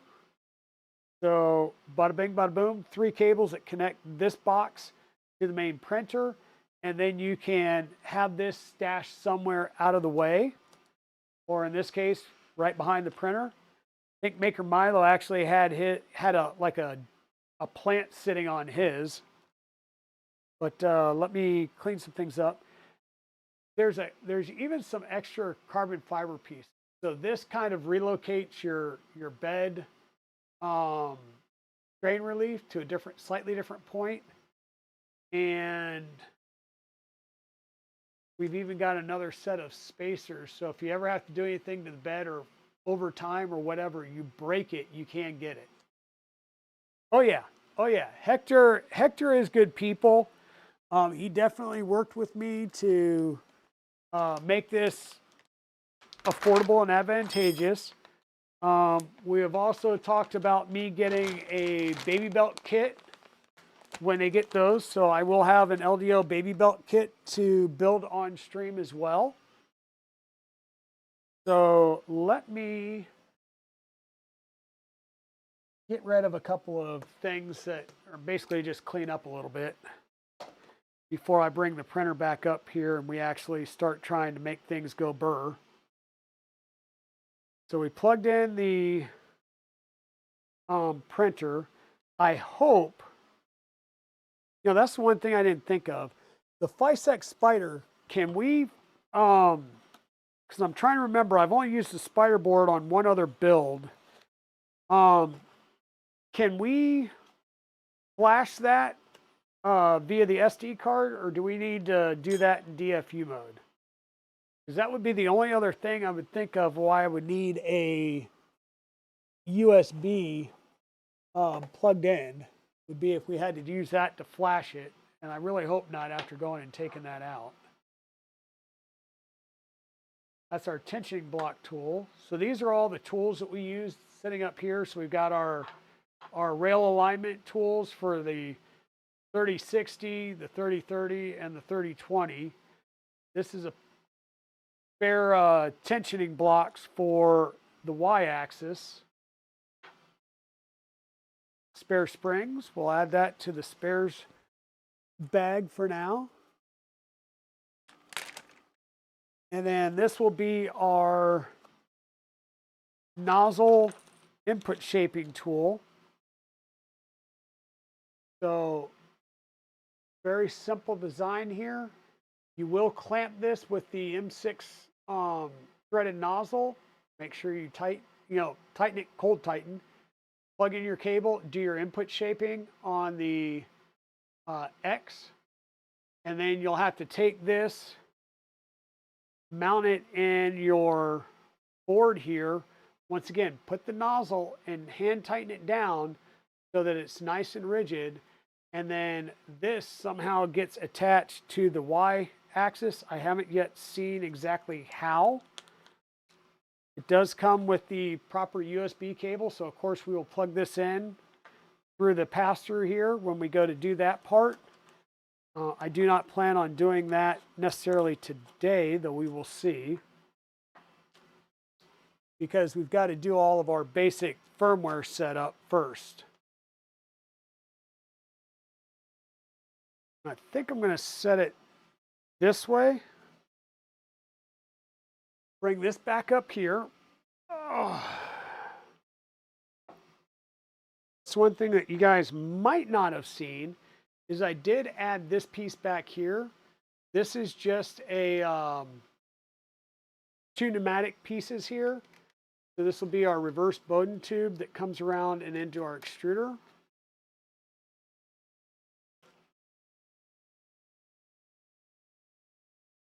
That'll go there. And I don't know.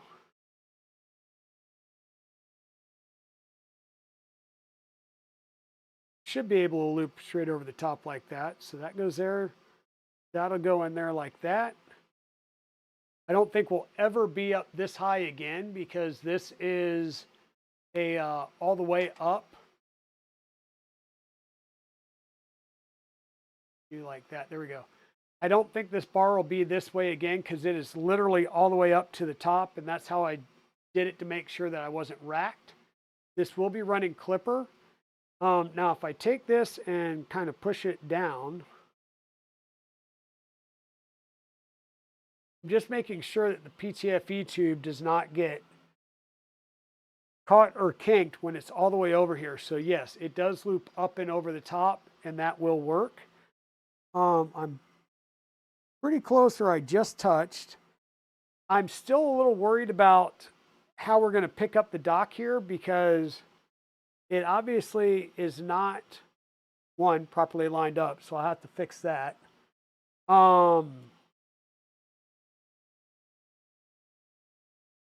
But I'm curious how it's going to pick up the dock when right now the nozzle is hitting the bed. So I think this needs to get raised up more and move forward more. And that is a 2 millimeter.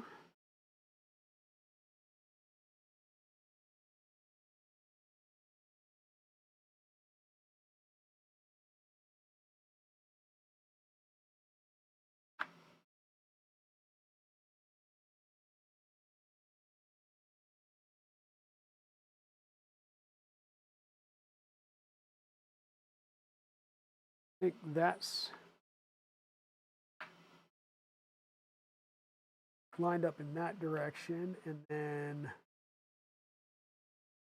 no, I know what I needed to do. It wasn't that I was trying to move it left or right. I needed to move it forwards.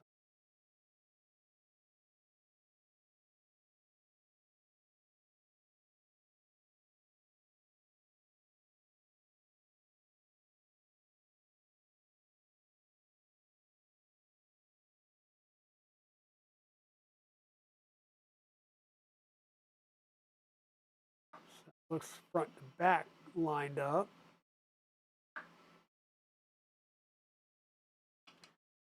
Now we're going to need to raise it up some more.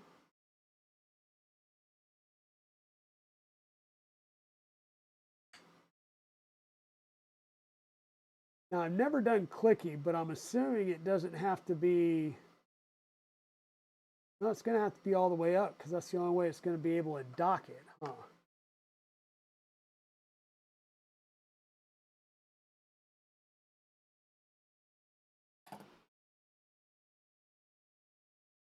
Now, I know I can't go all the way over. It needs to be closer to the bed because it's going to need to be like that. And I just pulled that completely out of the bottom piece. So I wonder if there's a different version of this that's longer if you're using a UHF tool head.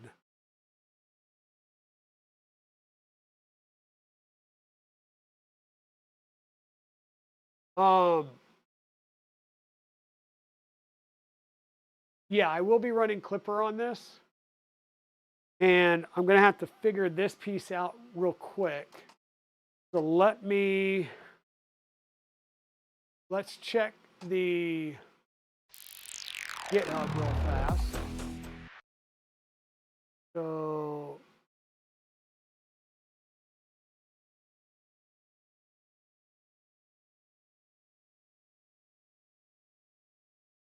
clipper config for the FISEC, so we'll need this.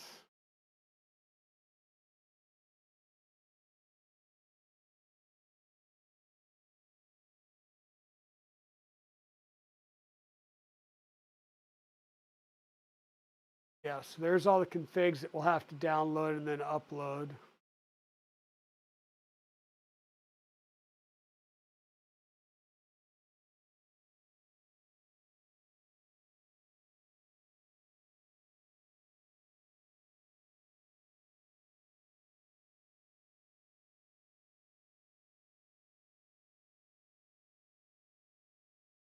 Firmware, Kaya, hardware setup.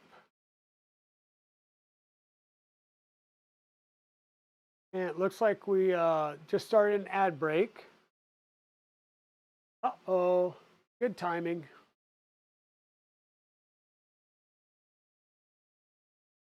Yep, I'll do a swap. Got it, yep. Oh, thank you.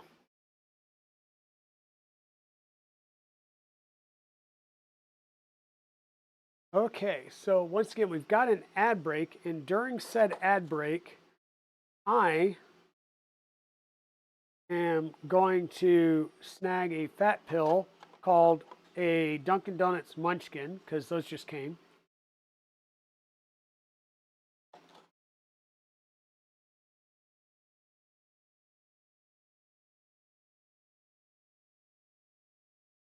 Along with homemade cookies.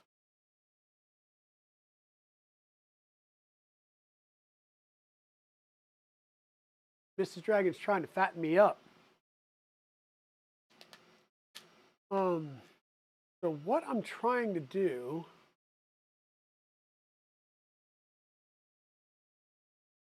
find out, might work better over here. That up.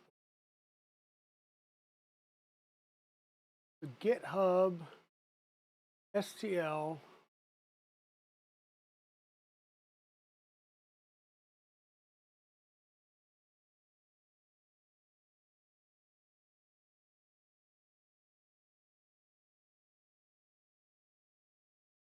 auxiliary fan parts, blah, blah, e-box parts. I thought there was quick draw.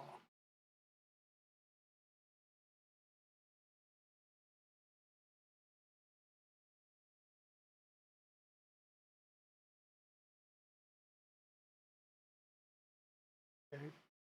Just made a huge batch of cookies while watching the stream for family get. There you go. Perfect time to do it. So what I'm looking for, I'm trying to see if there is.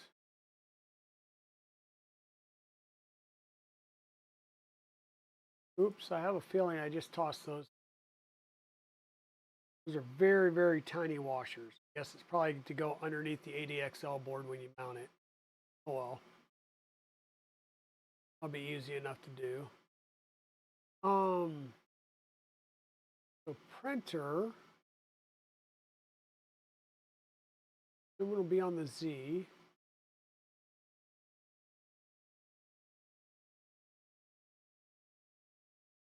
Wrong. Um,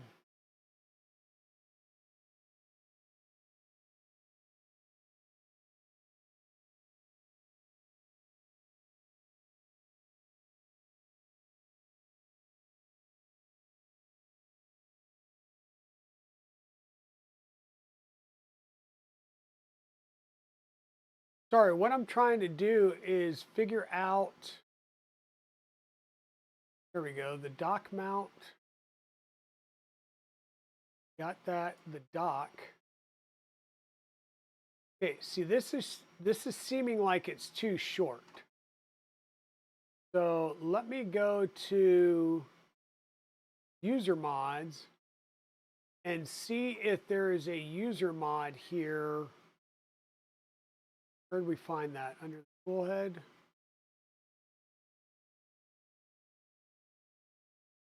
Dragon High Flow Sherpa.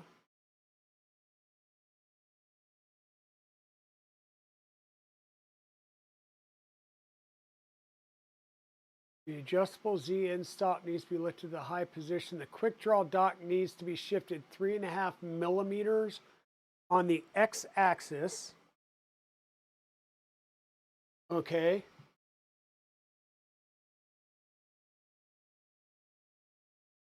We don't have a Dragon Ace.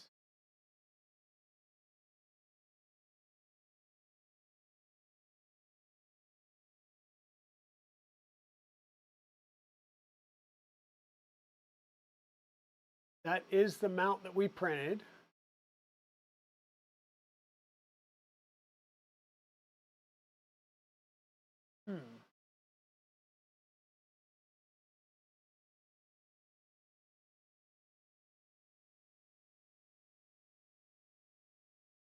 Sorry, I might be scrolling out right here. I'm just trying to figure out why my, that probe mount needs to be taller for this Dragon High Flow.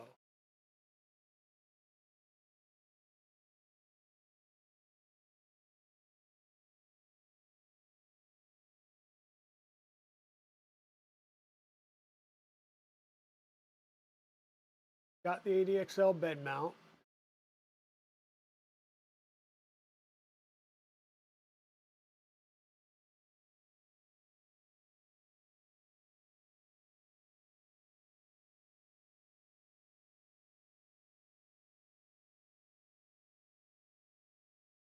And bed carriage for texting.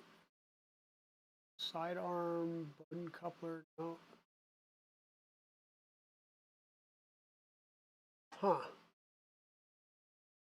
All right, I'll have to look and see how to find that, because if it's too short, it's not going to get picked up. If it's too long, or yeah, I mean, that's kind of where it needs to be picked up. Actually, it needs to be a little bit higher. In which case, the docking probe itself is not connected anymore. So I need to do something. I either need to raise the mount up some, or I need to extend. I need to make this longer so I have more depth, or I need to just figure out a way of raising the mount point on the printer up higher.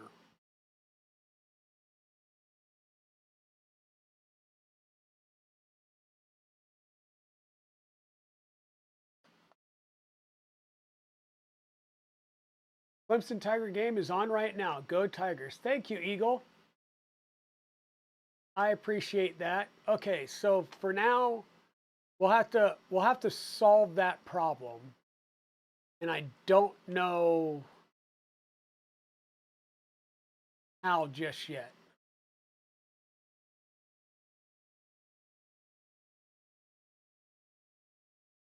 I don't know how just yet. Something is off and I don't know why. So we'll have to figure that out. And if we look at kits, there's the FISEC.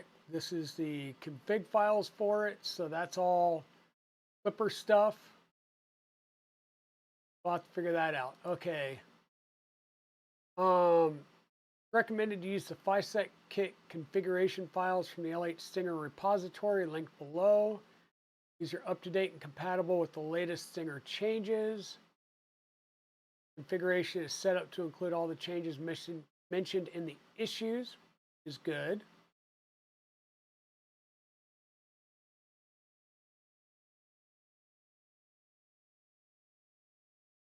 Okay, good. So, let's config files. Here we go. So, this installation process is based on Kaya. Please follow the Kaya download installation instructions to set up. So, before we even get started, we need to get our Raspberry Pi done up. So here's my question to you guys. Do we plug in the power without plugging in the LH or plugging in the e-box to the main printer yet, and just bring up and configure the Pi, and then we can plug all these things in, shut down, plug all these things in, bring it back up once we have our electronics flashed. I think that makes a lot of sense.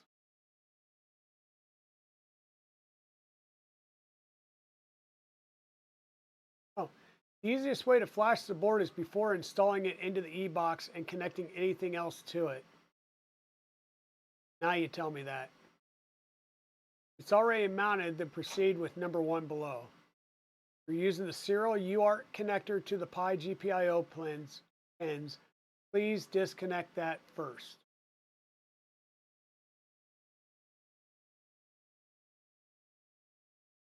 Board already receives 24-volt power, then set the blue jumper in position A.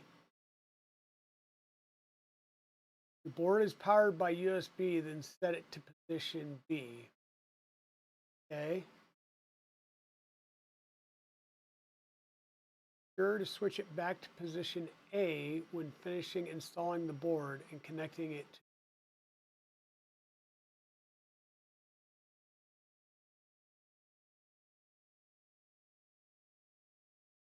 So disconnect the UART, plug it in to pull 5-volt from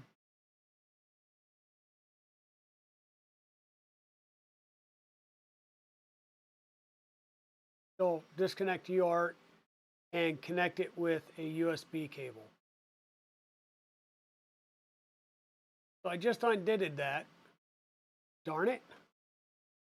Okay, we're gonna have to take the side panel off again in order to do that, or the top. Take the top back off. How about this? We'll just open it up a little bit. Just a little bit.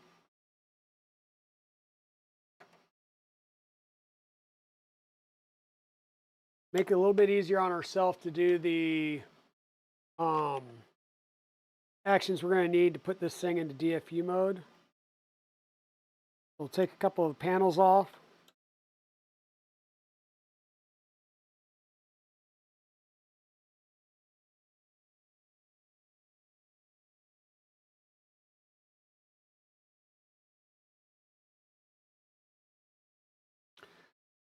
Just like that, we can take the whole top off. We'll pull our fans out again. We'll take our lid and just set it aside for the time being. Since we're going to work the stuff without the printer for now, we'll move the printer out of the way so we can bring our electronics case up here.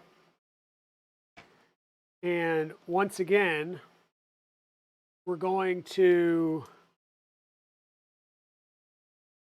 we can get to the wires that we need to, but we're going to need to get our USB cable back in, which means we're going to need to at least remove a couple of the screws on the side here to let the case open up some so that we can install that.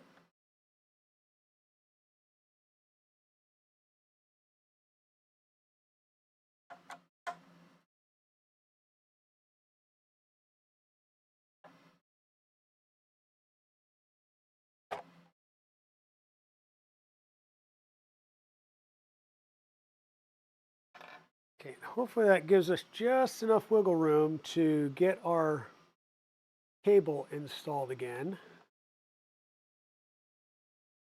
Now the USB-C is underneath the USB-A cable. It's a perfect place to put it.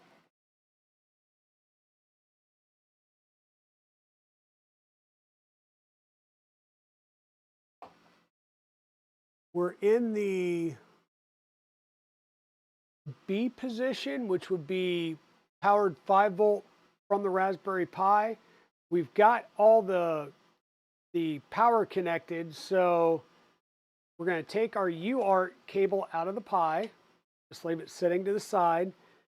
Now I can either put 5-volt into the side here and power my Raspberry Pi up, which is going to be a pain in the butt to get into, or the more easy way is to just put this jumper over to the 24-volt power side, which just means move it back a set.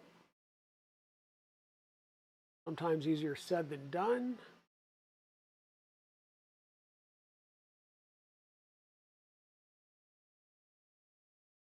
We're just going to pull that and move it to the back two jumpers. So what we're doing is we're going to move it to position A, which is these back two instead of the front two, so that we can, we'll be getting 24-volt power to the boards. And in essence, now how the hell does that work? That won't work. Because we still don't have power here unless, so fine.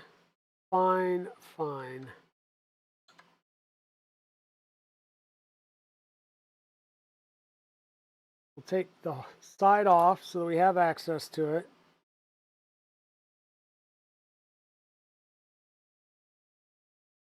Like I said, easier if it's not mounted to a degree.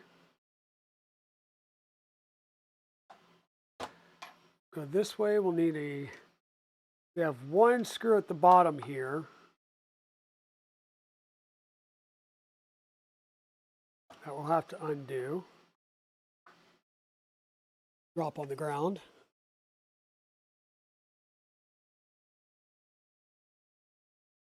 And then that side comes completely off. And with that now undone, we have access to everything on the side here. So I'm going to put this jumper back over onto pulling 5 volt, and we'll do all of our configuration at 5 volt without plugging in the main power to the box. So we'll put that back in the 5 volt jumper, and we're going to plug in a Raspberry Pi power supply, which I think I have one down here still. Yep.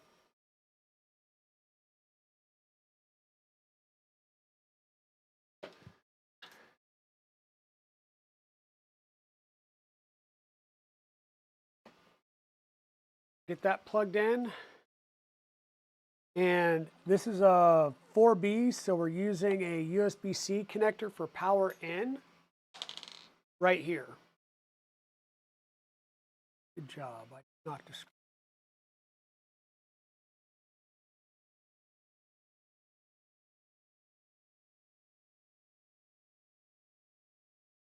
Okay, so this has a switch on it, so we'll plug this, or we'll kick the switch. We should see lights come up on here, and there should be some type of light on the board. Okay, so we got a light here on the board. Our Raspberry Pi is going to come up and give us a IP address.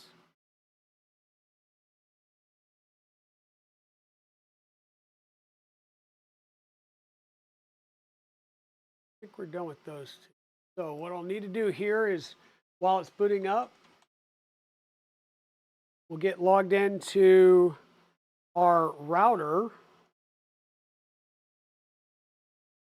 so that we can get an IP address.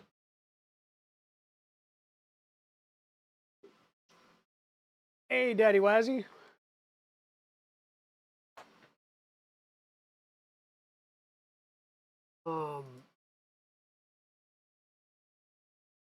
Like I said, we're going to get logged in here. I think I left this as just Raspberry Pi, though I may have made it LH Stinger. We'll see. You guys are going to get to see everything that's on my network.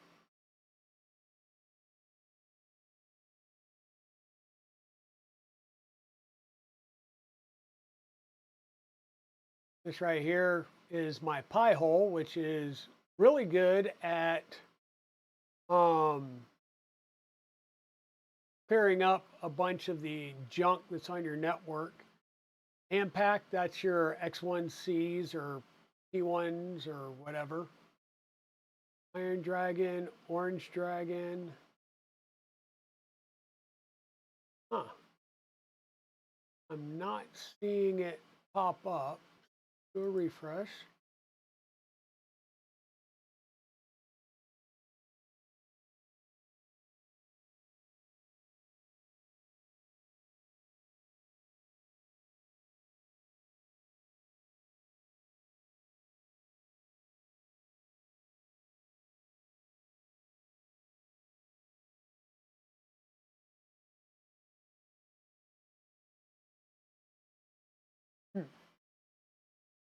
So I'm not seeing it pop up, which is a little weird.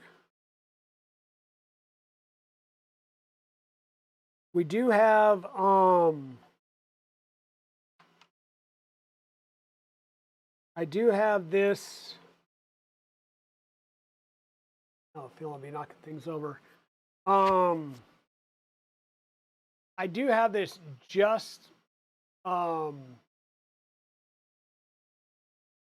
words like um, I flashed this drive. That's all I'd done. So this is first boot up of this Raspberry Pi with a flashed um, SD card. So it may take just a minute for this to come up and pull an IP address.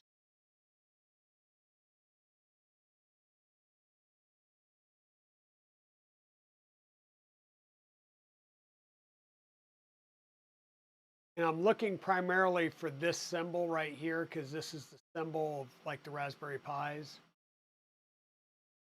Okay, here's one that's just called Raspberry Pi. So that's a new one. This most likely is the one we're going to be looking for. Um, I'm not sure if I did mainsail or straight, just straight Raspberry Pi. We'll see. Apparently, I did mainsail OS. So we've got at least something to start with, right? Something to start with.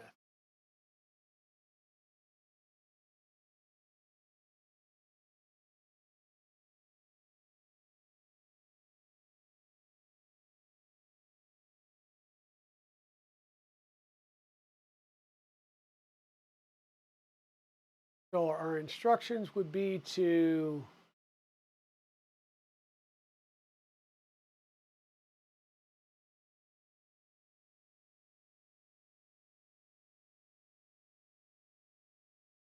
we powered up the board.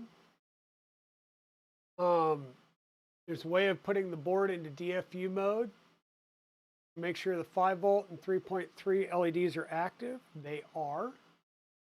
We're going to hold the boot switch momentarily and then press the reset, then release both switches.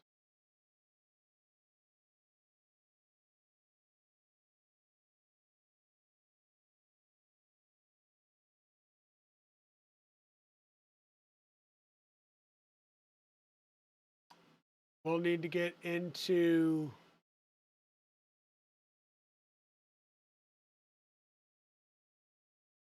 um,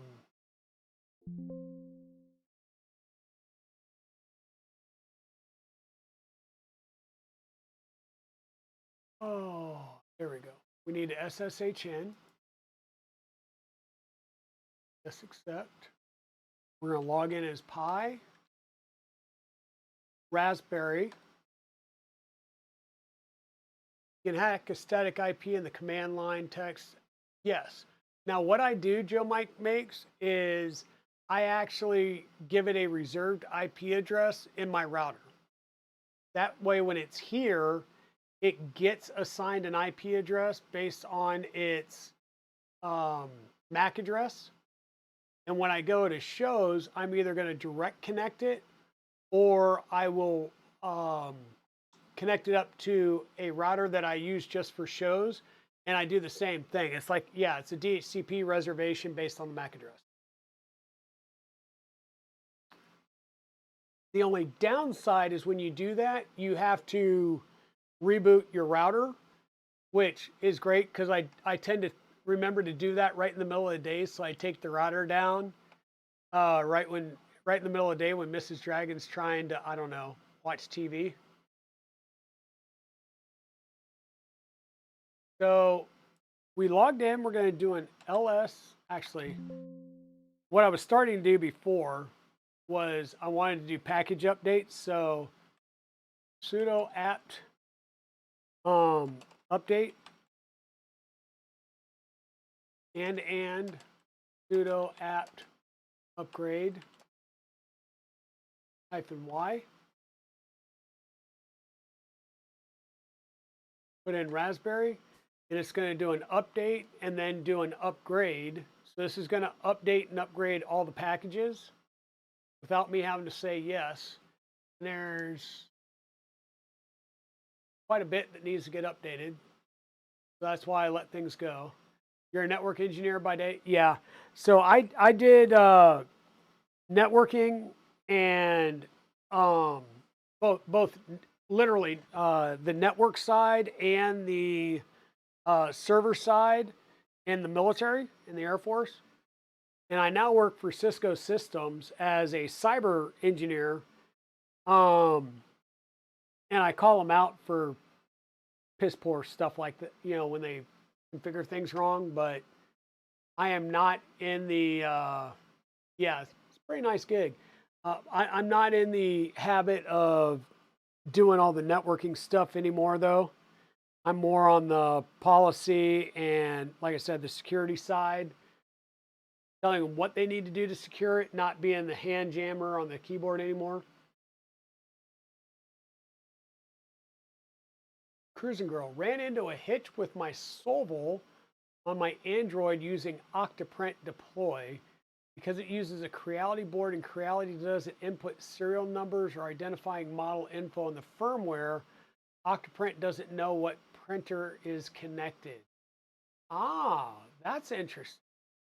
So can you not do it by, well, I was going to say, can you not do it by IP address, but Octoprint is your IP address. Um, yeah, interesting.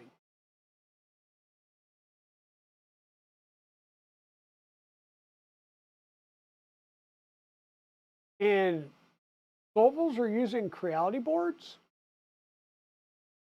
You can do it by USB port? Okay, well, yeah, that's true. That too. Um,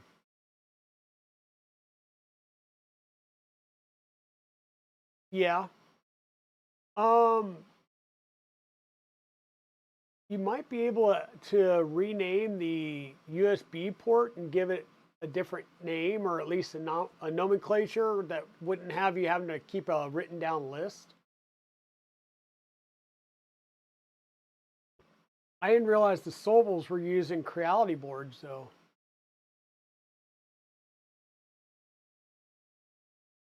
I was this close to getting a SVO8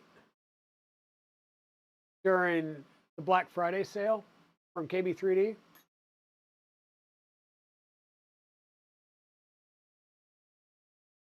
Yeah. Well, I mean, quite honestly, anything with a Creality board in my house doesn't stay a Creality board very long. It very quickly turns into a Big Tree Tech board. Okay, so we've got our base OS updated, which is what I really wanted. Um, start. Oh, see, I've never done it this way. And I don't have Cal installed yet, so I need to come back up here and let's install Cal.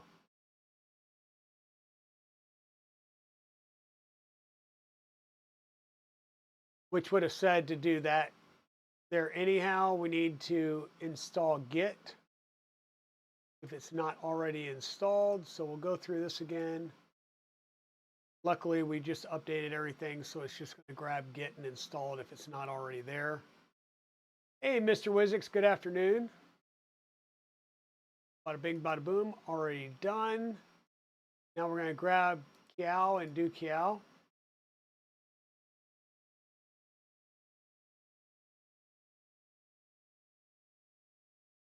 Then we'll run Kiao.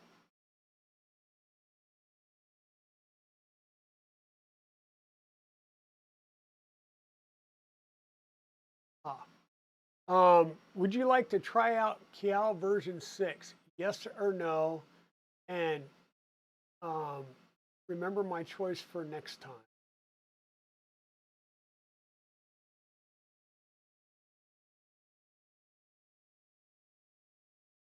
We'll say no for now. Okay. Now, once again, I've never done the firmware stuff through Cal. I know I've listened to Maker My Nexus do it. I've just never done it this way. So select advanced, number 4. So we'll do 4. And we're going to do a build plus flash, is number 4. And hey, shenanigans, welcome on in. Mr. Wizix, howdy. Okay, so I just finished the dregs of the Dunkin'. And here's the rest of the Dunkin' coffee. So Mr. Dragon was nice enough to bring me Dunkin' coffee and some homemade chocolate chip cookies.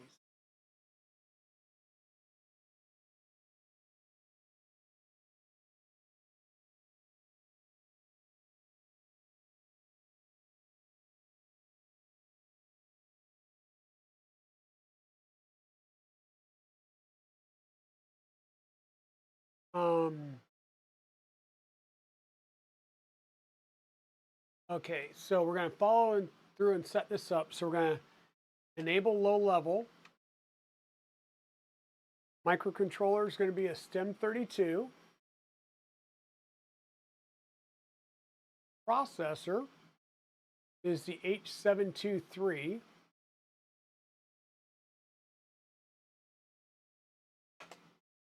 always good to double, triple, quadruple check that too if you need to. It does say H723 on the board. So that's good. Oh yeah. I've already had a mug, like a Black Rifle mug, which is this much, full 20-ounce Yeti. And this is an extra large from Dunkin', which is why it's this plus the dregs that get left in the other cup.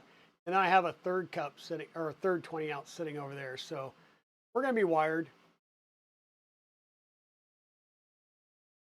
Yeah, I stepped on the scale this morning, and yeah, that was a bad thing to do after Thanksgiving. Because we had Thanksgiving, which was, we actually had a rice casserole and blueberry pie. And then yesterday we went, me and Evil Diesel and Little Goober went and played D&D at the local game shop. And we had Domino's pizza, and I had apple pie and chocolate pecan pie. I didn't get any of the pumpkin pie, but yeah. And then I came home and Mrs. Dragon was making cookies, so great. Bootloader offset. It says no bootloader. And I don't know why. I normally do a bootloader. I don't know why you would do no bootloader on this. Because, yeah, I don't know. No bootloader. We'll follow the directions. 25 megahertz clock.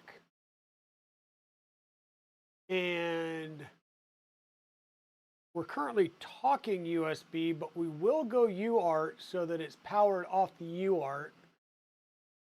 PA10, PA9. Serial UART. Way up here. PA10, PA9.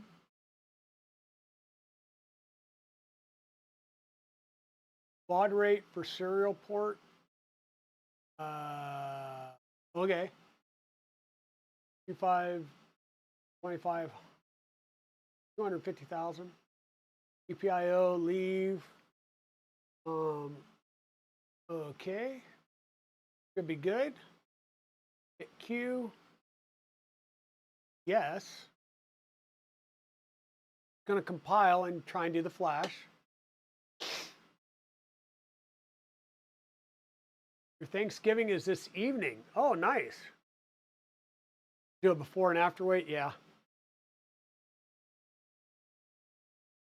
Well, I used to be 170, 175. Now I've tipped over 180. So I've got to, like, yeah, get things squared away. Get back down there.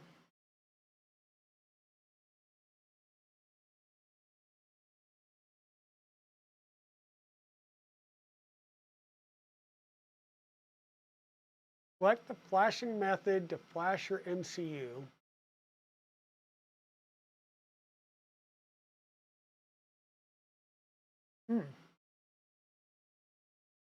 Crap, you know, we never checked if this was in DFU mode. So if this fails, it's probably because we're not in DFU mode. We're going to say regular.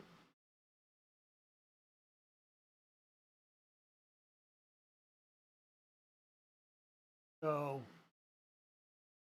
regular. Make flash default.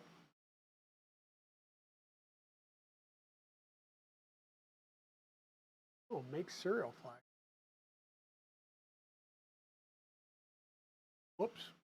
Let's try it again. Just take the default. There we go. And USB and DFU mode.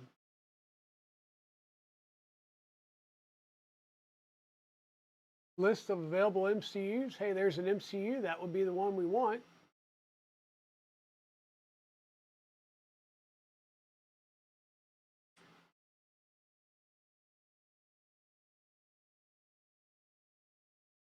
Select MCU to flash. We're going to say number 1. Selected this one. Is that the one you want? Yes. Now it's flashing the MCU.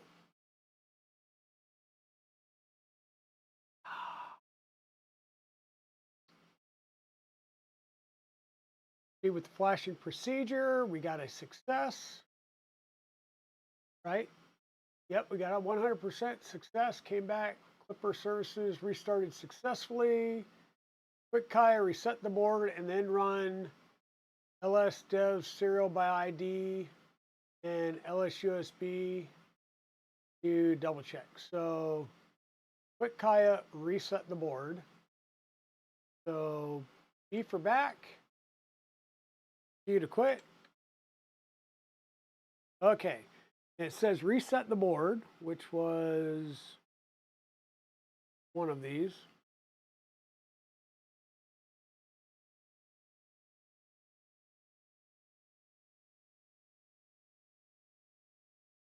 And we'll want to do one or both of these commands.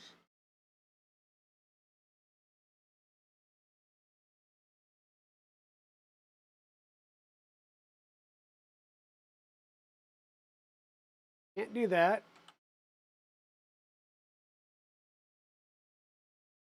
Linux via lab hub.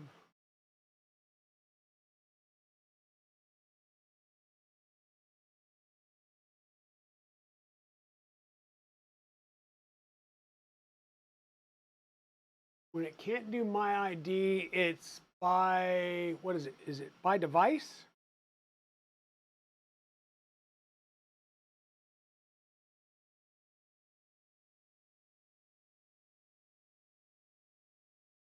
Oh, and you know what? You know what?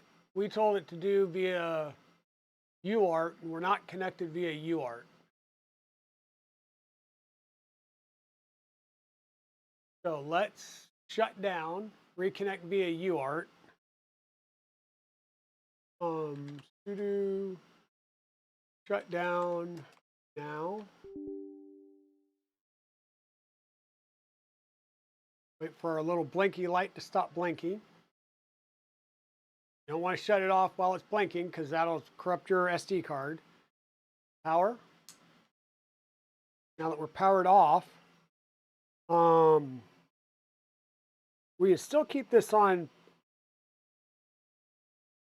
5-volt because we're not plugging in the main power. We're going to plug this cable back in for UART. So basically, we have power coming in here and going into the board and possibly coming, I don't know. But we're plugged in via UART now. And we're basically just using our USB now to power the board. Or I guess we can just, I guess we'll just plug it straight in. See how our 24-volt power is doing. 24-volt and 48-volt. I guess we'll see if we're going to let the magic smoke out early.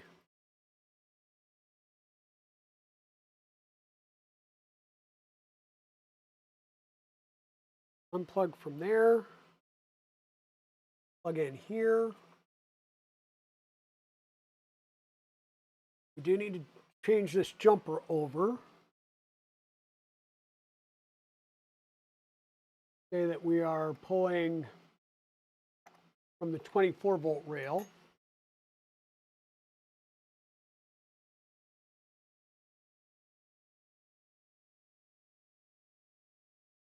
Is the front two or back two? Ah, nope, it was the firmware guide.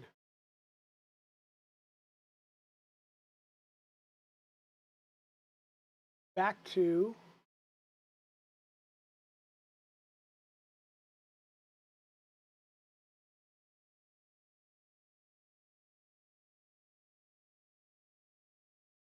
okay, so there we go. We're set for 24 volt. Because technically we don't need this plugged in because we've got our UART now. We've unplugged that. So everything should be 24 volt now. We're going to go to main overhead view. So hopefully we see no magic smoke pop out of this when we flip our switch. Ready? 5, 4, 3, 2, 1, and switch. Okay, so we got power light up here, and I've got 4 power lights down here.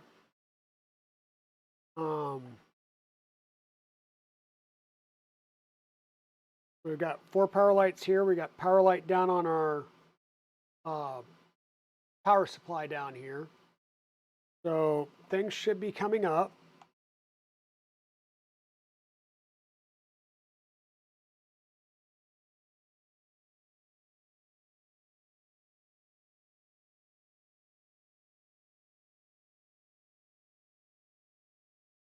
Oh, and you know what? How much you want to bet that we haven't set up our Raspberry Pi to talk serial? Because I'm pretty sure I didn't do that either. Crap. What is that? Connect again. Restart session. Log in as Pi. Raspberry. Hey, Daddy Wazzy, how are you doing, sir? I hope you are doing well. We want to sudo nano, our text editor, slash boot slash, I think this one is under firmware, cmdline.txt. Put in our password again, and it's not there. Fine. Exit. Sudo nano boot cmdline.txt. And what we need to do here is console root. Oh, it looks like it might actually already be set up because we would take out the console and the speed, right? So it might be set up.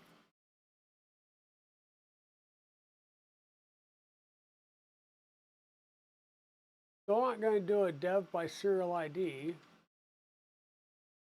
I'm not going to see anything LSUSB because we're not talking to it that way.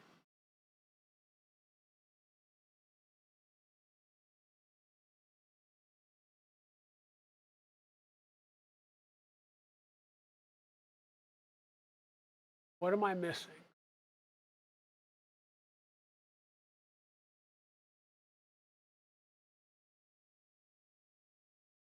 pretty bad, but I always tend to come over here. LDO documentation. Bum, bum, bum, bum, bum, bum, bum, bum. Software setup, Raspberry Pi.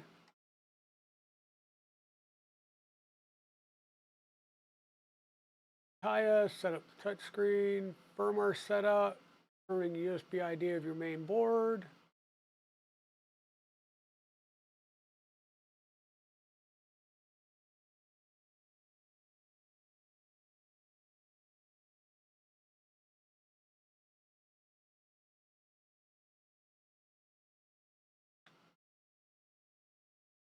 Imager, blah, blah, blah.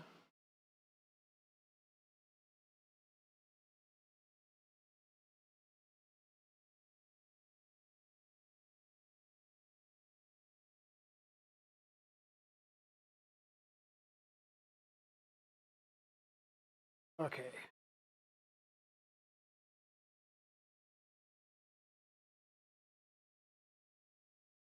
Sudo raspi config, interface options, SSH is on. We need serial port connection, right?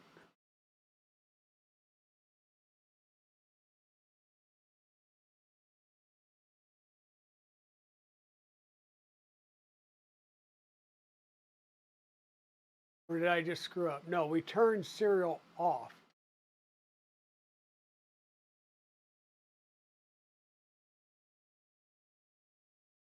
Dang it, I can never remember. I may have just screwed that up, but we'll see. While that's rebooting,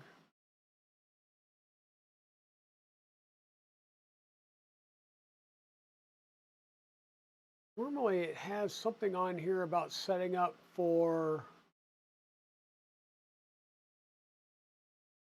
UART. Was it here or was it on the main Clipper document?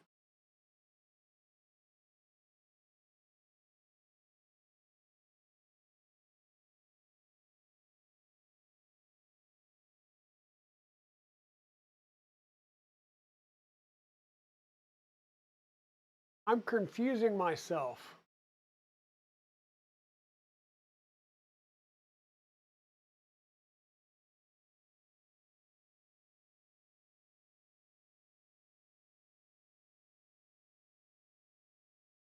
All right, who wants to help a person out here? LD or not LDO?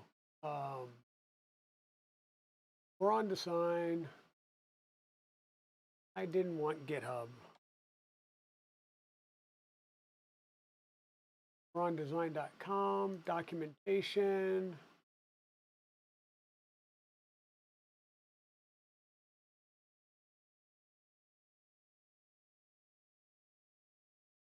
Software install.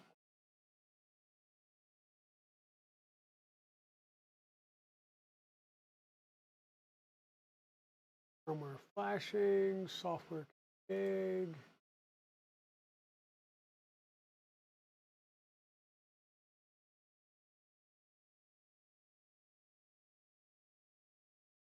Hitting prayer config, review prayer config.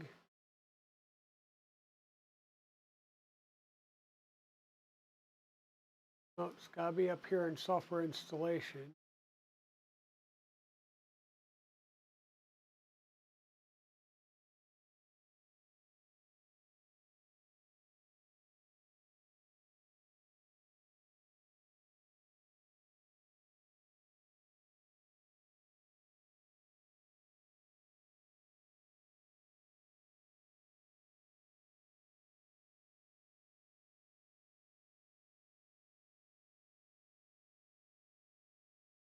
More flashing. I6 Spider. Image.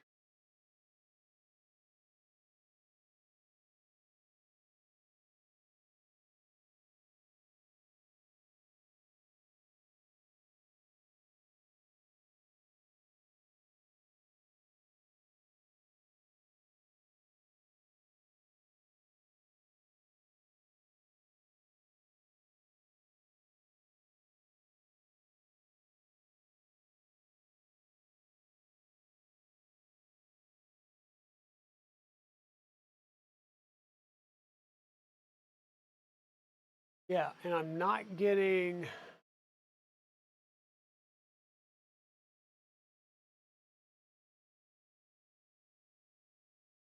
I'm sorry. Gamecock 0, Tiger 7. All right. That is good to see. So we flashed it, but we're not able to see and talk to the board. This test is not applicable if the firmware was compiled for UART rather than USB. Okay. So I guess we'll just come back in here. We're in mainsail.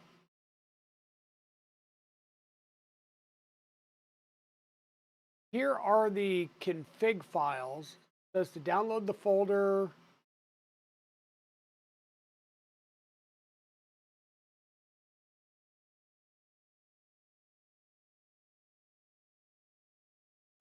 Please follow the main configuration instructions here.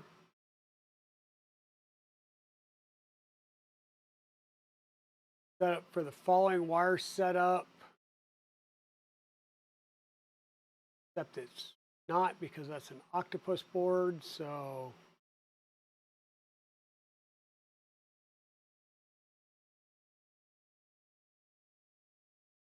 bisect spider, XC dockable probe.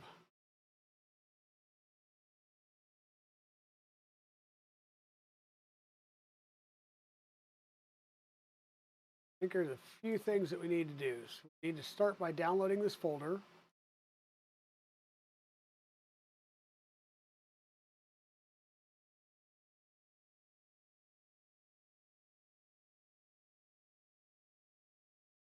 We downloaded that folder. Everything should be tied in the exact way that it says there. And we're going to need to upload these folder or that folder up here. So in our config files, we're going to need to upload a file. We probably need to, darn it, I didn't want to do that.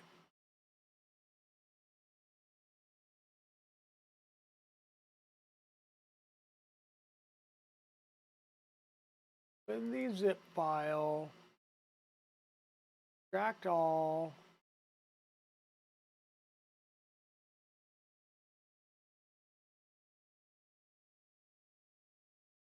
Take these, drag and drop them in there. There we go. Boom. So now we've got all of the macros and all that good stuff. Quick draw probe config. Detilting and stuff. I want to check the printer config here. LH Stinger, FISEC Spider. Clipper setup config. FISEC kit. Macros. Tuning guide. Include mainsail, include steppers, quick draw, RS helper, macros, MCU. We're not doing serial, we're doing UART. So I'm just going to comment that out. Serial, comma, slash dev, slash.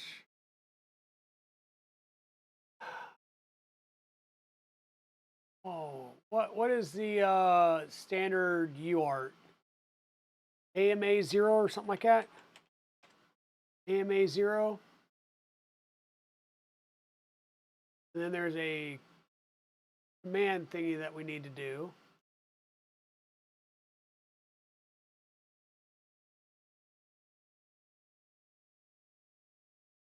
I'm going to try and check real fast to see which one of these I'm connecting via UART, if any.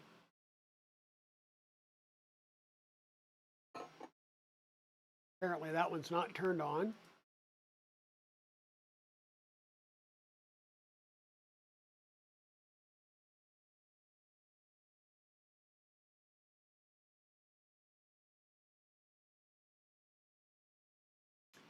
That one's via CAN bus. Orange Dragon down. Pretty sure this one is connected via UART. Serial dev TTY AMA 0, and we need that restart command. We'll just copy and paste this.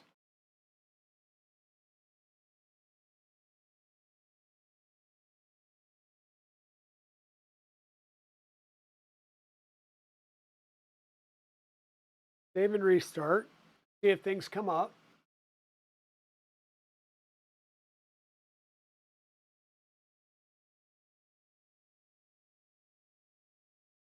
Res helper does not exist. Okay.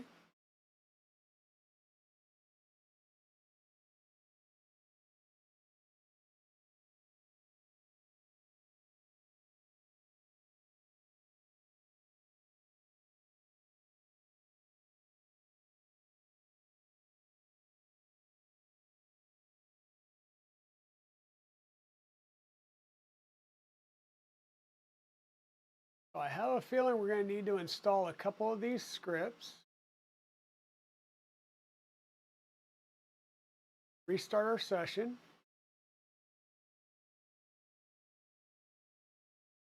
I just realized that I am not showing you guys things. My apologies.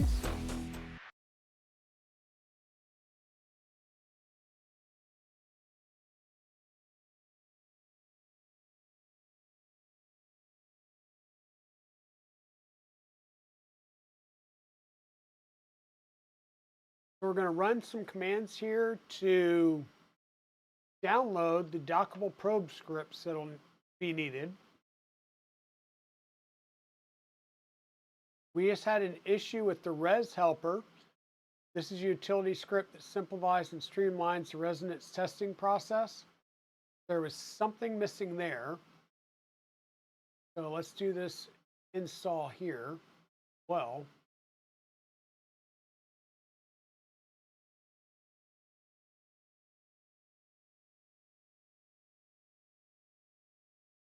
um,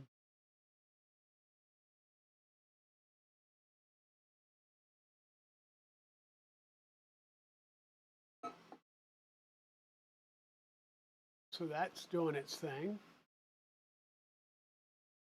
For debugging resonance peak,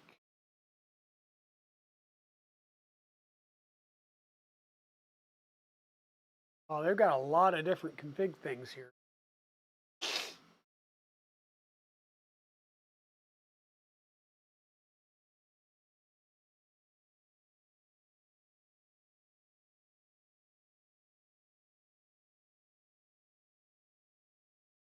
Need the sudo password.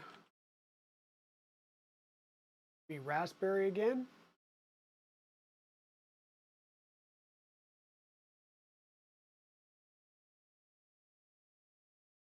Okay.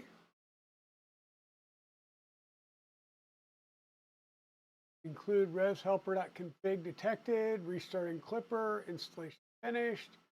Now this actually, wow, this actually worked. Enjoy.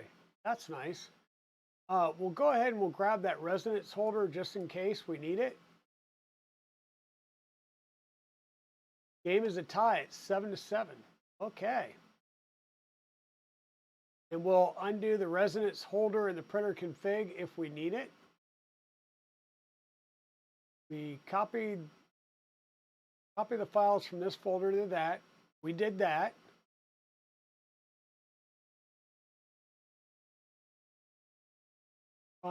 Open printer config and uncomment comment lines in the header according to the instructions if needed.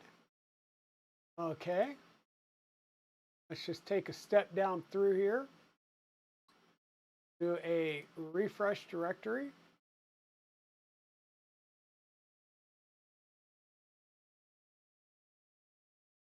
And quite honestly, we're going to refresh this and see if we need to do any updates before we get too far ahead here. And by updates, I'm talking about whether or not I need to do any more. Wow, you barely get the top of my head there. We won't do that one. We'll turn that one on, turn that one off for the time being. What I'm doing is I'm checking to see if there are any more updates that need to be done here. There were a few, and they're all to the Clipper components. We're gonna do this death knell of update all. We don't have anything plugged in. We don't have CAN bus or any weird stuff like that plugged in. So this shouldn't cause us any issues. Basically, we're UART or USB connections, so even the update of Clippers should not cause us any issues. I say that. Though we might also need to um,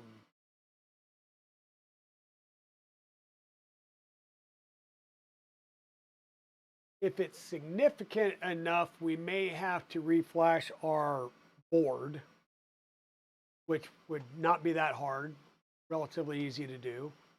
But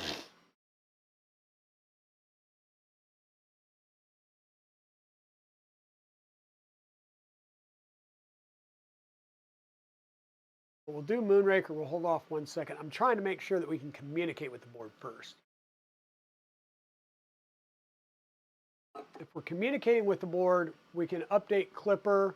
And if that breaks things, we know we just need to reflash, redo and reflash the Clipper, which will be easy enough to do.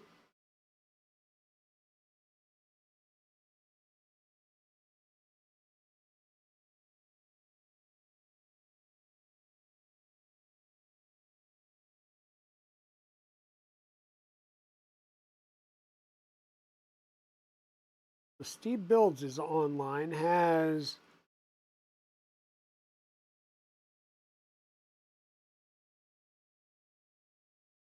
no, Liz has not gone online yet. We do have Lee Marie working on their box turtle.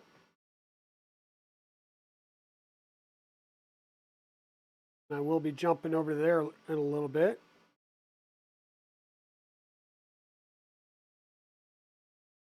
Yeah, UPS is delivering something. I wonder what that is. Okay, Moonraker's updated. We're going to try again. Once again, the only thing that hasn't been updated is Clipper.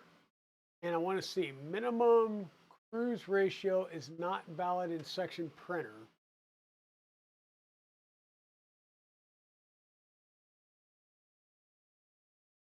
Minimum cruise ratio is not valid in section printer. Okay, I'm going to go ahead and say up. It sounds like it's reading through. If it wasn't connecting to the MCU, it wouldn't even be attempting to verify the information in printer config. Crap, did I just close that early? So the fact that it's trying to do printer config and parse through that tells me that it is talking, which is good.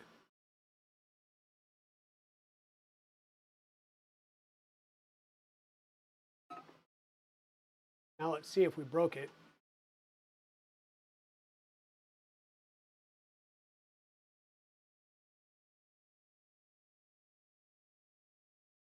Don't know what's going on there, why it seems like it's did it, but it didn't. So we're going to do a full reboot of the host to see if we can get it to square itself.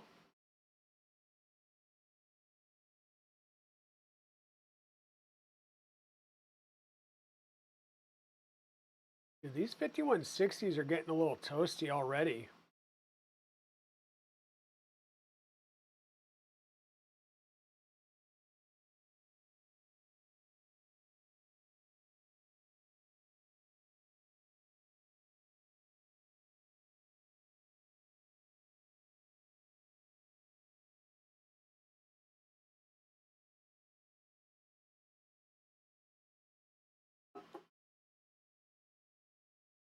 Yeah, so Clipper isn't upgraded for whatever reason. It doesn't like this, so we'll go into printer config and there is a minimum cruise ratio that it is not liking. So we'll copy that, come into printer config.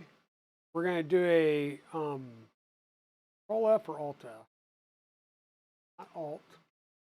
Control F to find, Control V to put our parameter in there and say, where is it? Okay. So literally under the printer section, there's a minimum cruise ratio. I have no idea what that is. I've never heard of it or used it in the past. So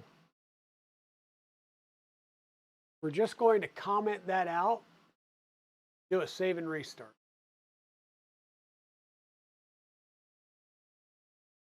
Set to 0, so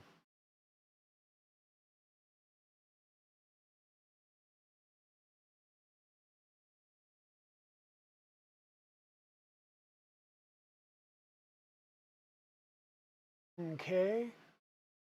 And it does not appear to be talking because it should have connected by now.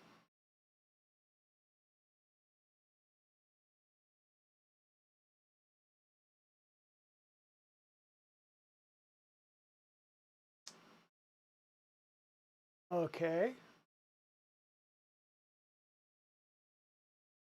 That was doing the update or flashing the board. So we've got the firmware on the board.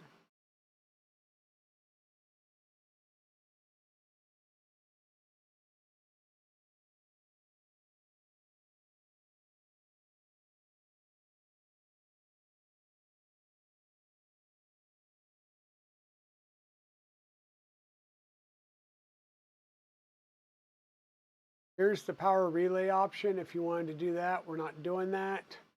We will have to set up the slicer, but for now we're just trying to get connected and we're not getting connected. Not sure why Clipper's not seeming to update either.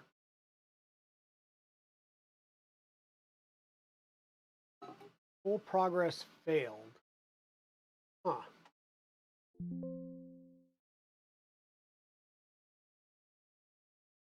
So let's do it the other way. Login is Pi, Raspberry, bang, or /KIAUH/KIAUH.sh.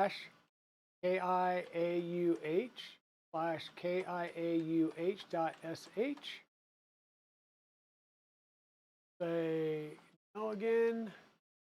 We want to do an update. Got Clipper. Moonraker, Mainsail, and Crow's Nest. We're doing a TUDA update. Password for the Pi. Right.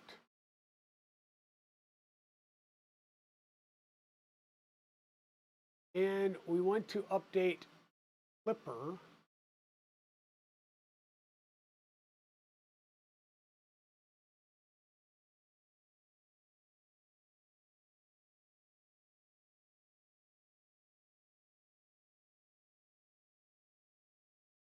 And that still failed.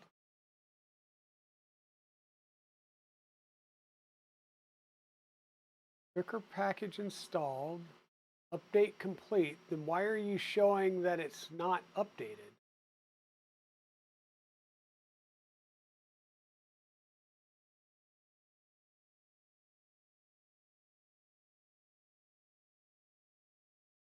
That is so weird.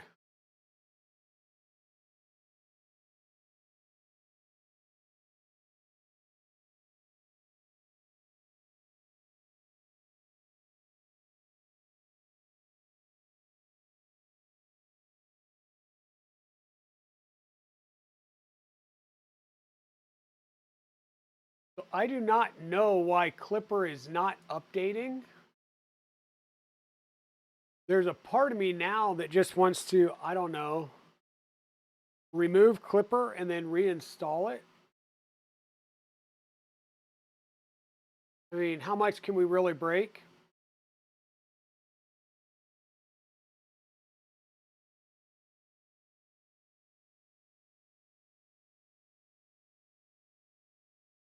Select Python version. One works. Number of instances, one works. So we'll let it run.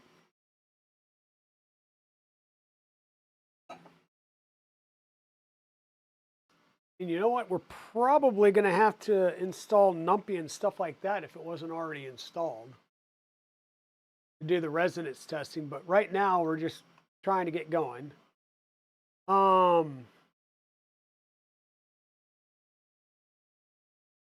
best thing that I would love to see is for it to come up and give me an ADC out of range error.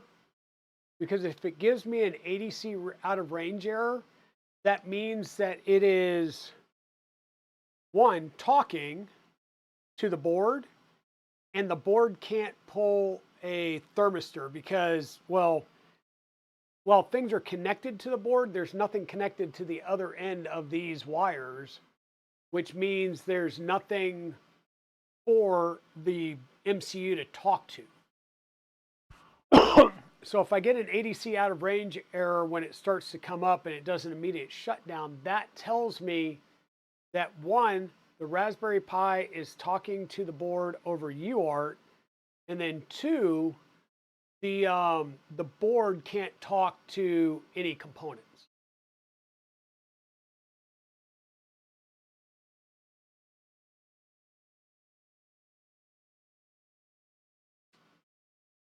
And once again, I've never flashed these boards doing the Kaya way. I've always done it either by putting an SD card in or okay, everything seems to be good there. Everything's reinstalled. What if we do 2 to update? Okay, now it's at the 384. So B for back, Q to quit.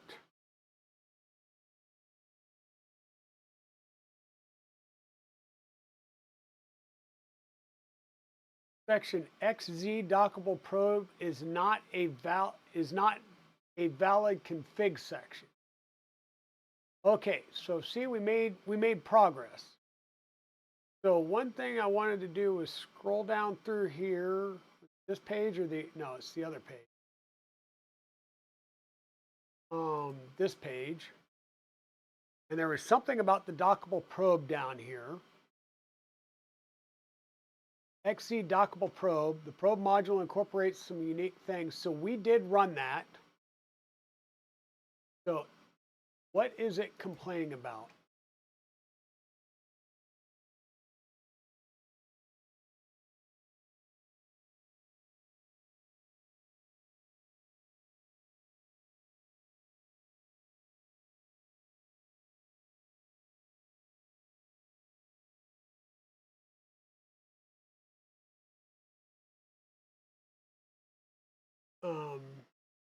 Probe.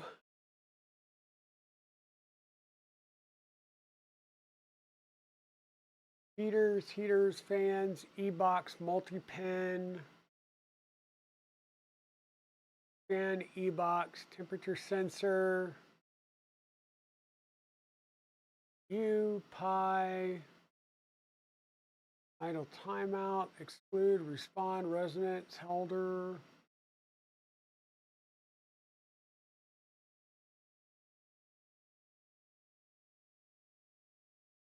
Anybody see XY dockable probe?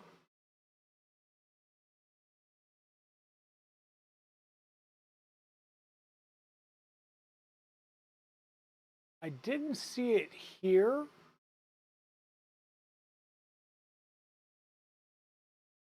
Which makes me think that it's under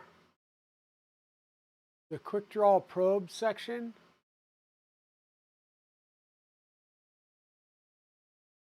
Because that's one of our includes, and that would be the only include that would make sense to me. So we'll look at quick draw probe.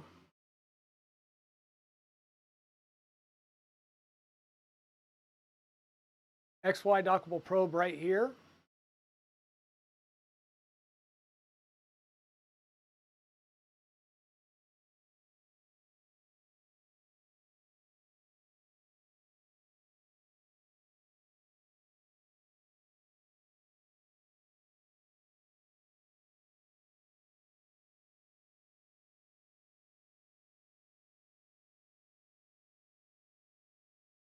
Module provides additional built-in clipper commands, attach, detach, lock, unlock, blah, blah, blah.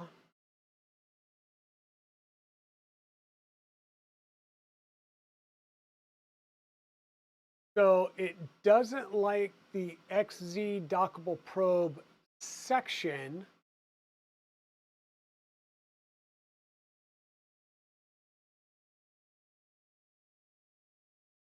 It didn't bark about it on the older version of Clipper. We updated Clipper, and now it's barking about that.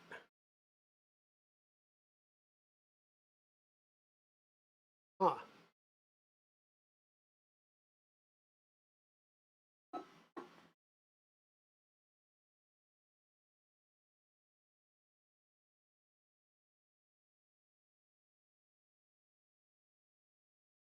Everything is showing up to date. Do a firmware restart, see if it still comes up and complains. Okay, so let's see if we need to reinstall this since we did some stuff to Clipper. See if we just need to rerun some things and see if it wakes back up and understands it.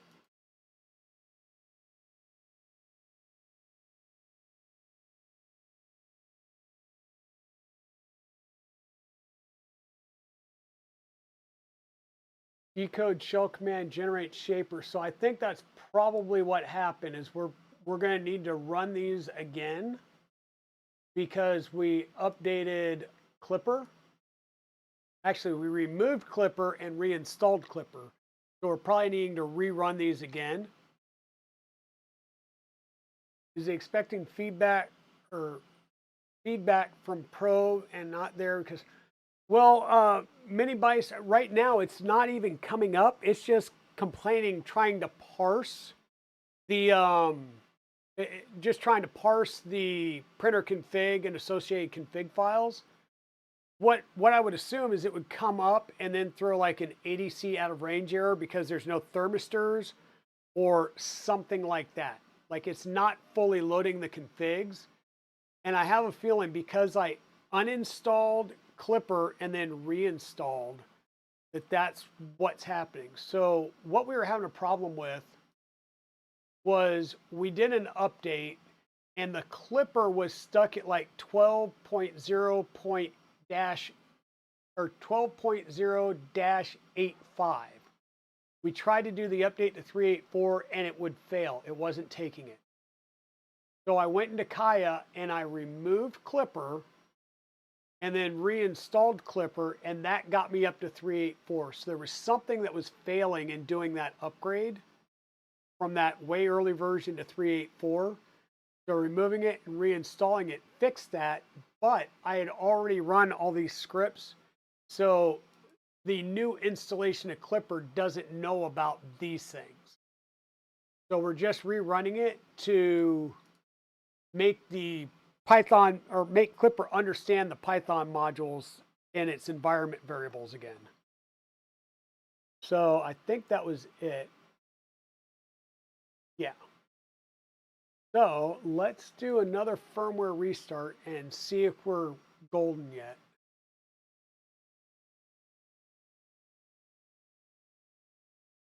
So we haven't thrown an error yet, but I'm still not sure if we're talking over UART either.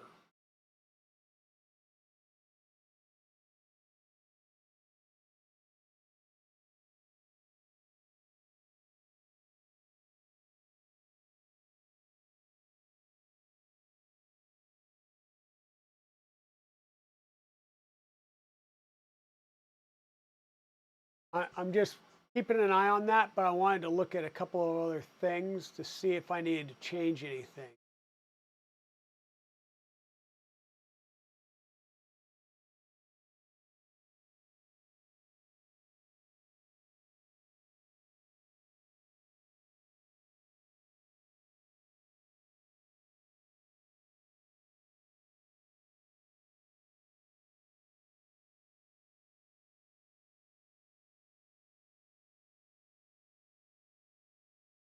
Still not coming up. So this could just be the communications.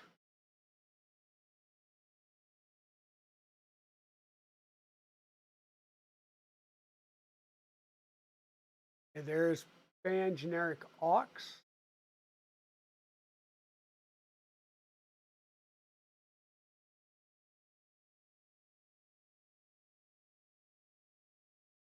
My macros. Okay. MCU unable to connect. Once the underlying issue is corrected, use the firmware restart. So what I want to do there is see if it gave me a reason.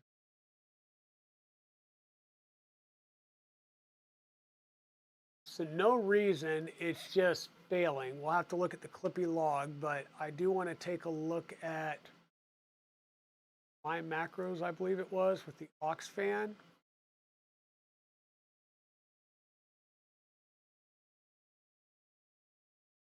Variable has aux fan is true. Link it, yes. Ratio is 1, so it's a 1-to-1. I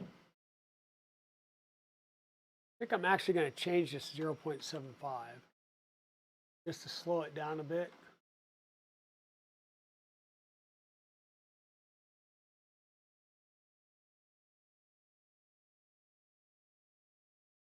So one thing I do want to do, I think it's baud. I think that's the command that sets the baud rate. I don't know if it's if that could be an issue. I've seen that be an issue in the past when doing the TTA.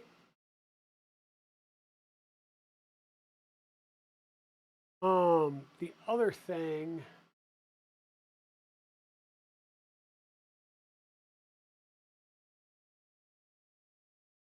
CD boot, not boot.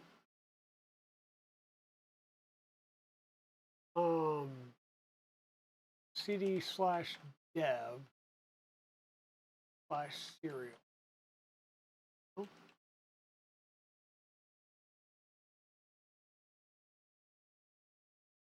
So what dev connect do we have? TTY, TTY AMA0 is there.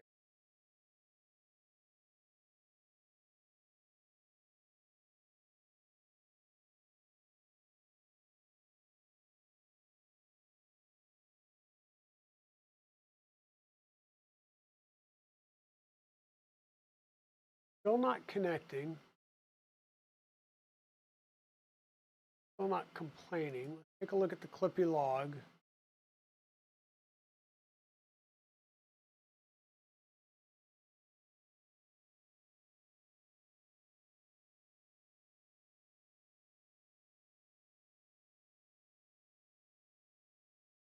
Yeah, it's not talking to the MCU. I'm going to desk scroll to the bottom down here.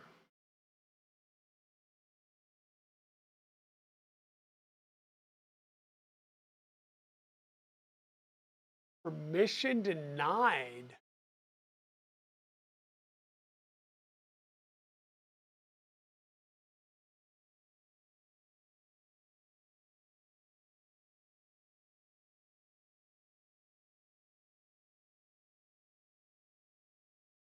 That's a new one.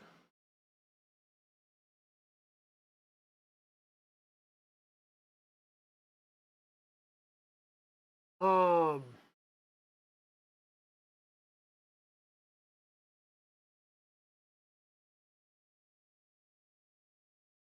wow.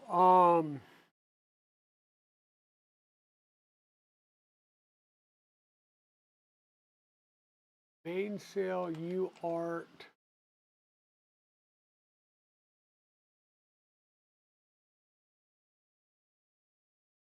Mission denied.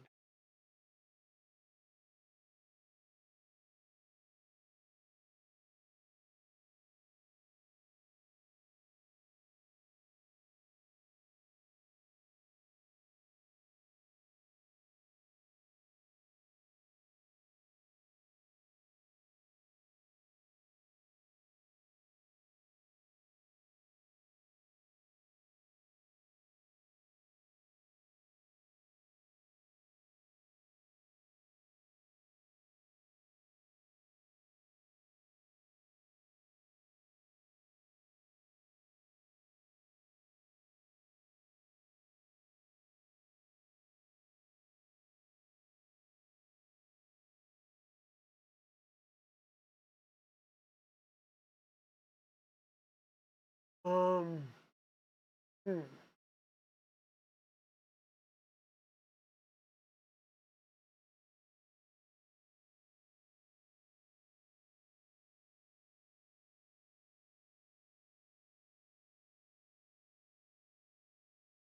Didn't think that was going to show up either. Why LS-AL TTY AMA?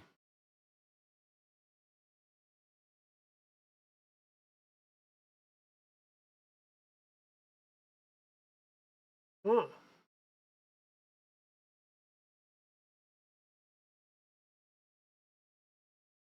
That's weird.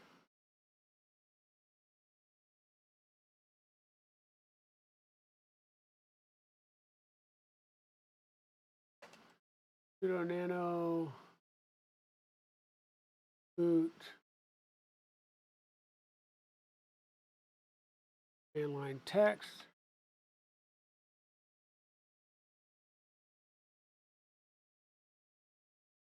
Console TDY, there's the serial connection.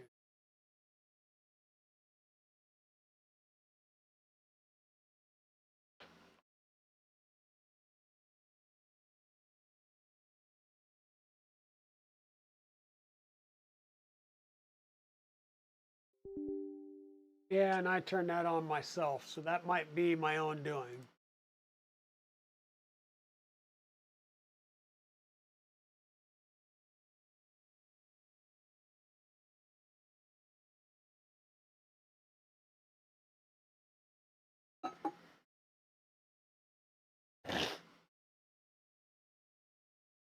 Give it a few seconds to run through its gambit of things.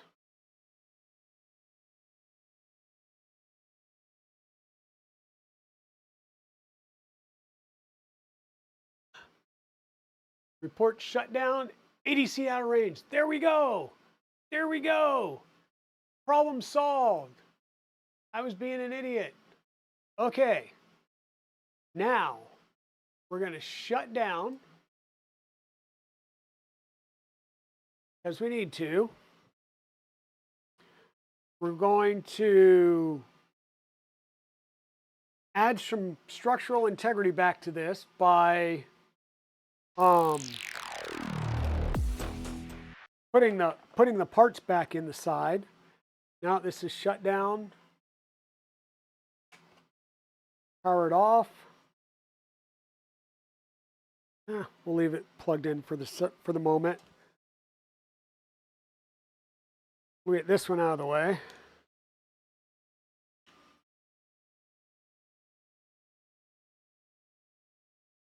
And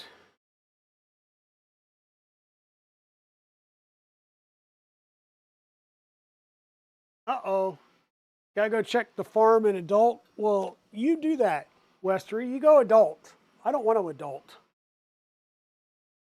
All right, we're gonna do some flip-flopping and moving things around and stuff here, but this part, plug it in the right way. We'll go like that. I'm going to line some things up and put in some screws.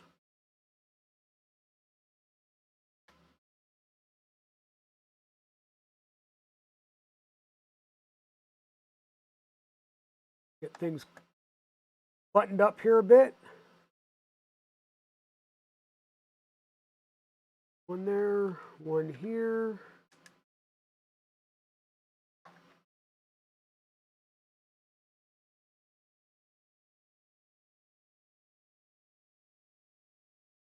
Go at the bottom side over here.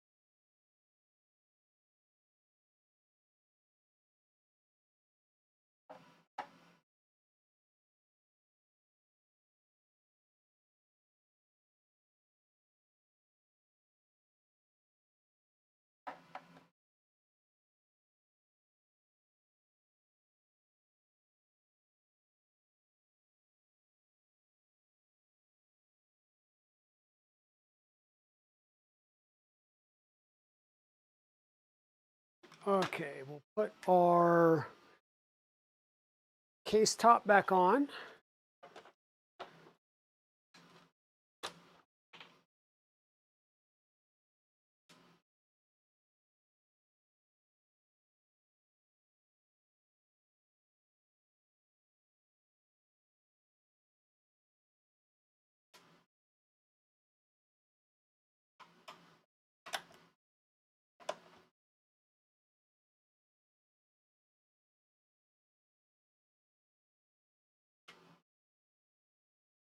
Almost there. So what we're going to do is we're going to get it turned on and make sure that things come on and alive. If we get that far, I'm good. I do want to go down and watch some of the football game. Sorry, not sorry.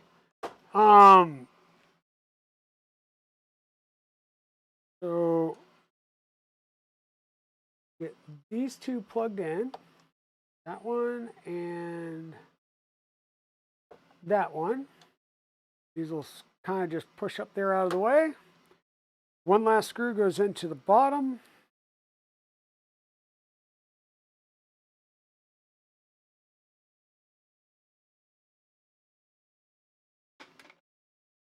And our electronics box is now done up and back in line. So we're going to set that kind of right there. We'll have our fans coming in this way. We'll have our 3 cables around, and we'll be able to bring our stinger back up here on the top. And we're going to have our 3 cables that'll plug into the back. So once again, we'll have sensors and steppers. One's longer than the other, so that they'll only go into the correct plug. Well, I guess you could plug the shorter one into the longer one, maybe. But you'll have steppers, and then sensors are closer to the side here, and they're the ones that are primarily the yellows and stuff.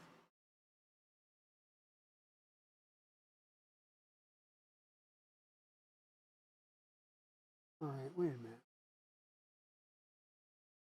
A shorter cable.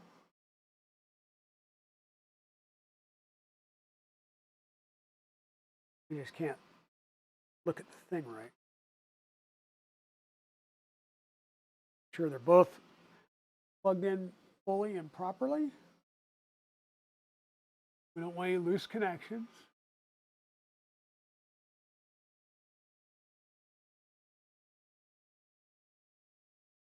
And then this one is super critical. This is your power. And this goes in on the side. Once again, make sure fully seated.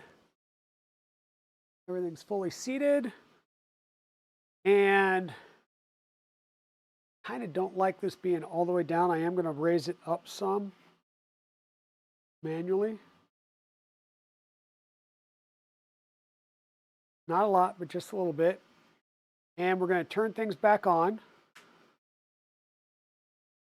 Still no magic smoke.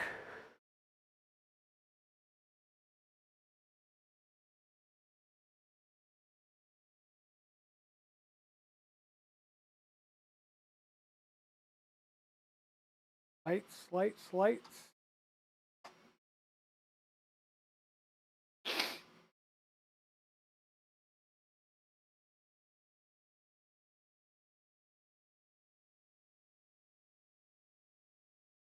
To be booting up and trying to talk to everything. And we're up and running. Go back, oh, not that one, this one. So it appears that we're back up and running. Come over here to the dashboard. We've got extruder reading 23 degrees, the bed reading 22, pretty good. Our MCU is reading 40, and our pi is 37. So a little bit warmer in here, not bad. I'm not feeling the case fan. So either they're running and they're just that good, or the case fans themselves, the electronics fans are not running. I don't know. Quite honestly, I haven't checked to see if they're set up on a um, E-box is at 0, hot end fan is at 0. So E-box is probably set to nothing unless it hits a temperature threshold. But let's take the part cooling fans. These are the 5015s.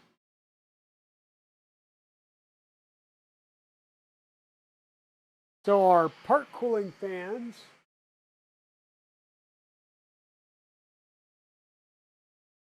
are going, and because our aux fans are tied in with this, you'll see that when I brought this up to 100, these went to 75. And I cannot express to you the amount of air that is coming out of this sucker. It is crazy. Okay, so turn those back off. That's actually a lot quieter than I expected though. Like even if I take this all the way up,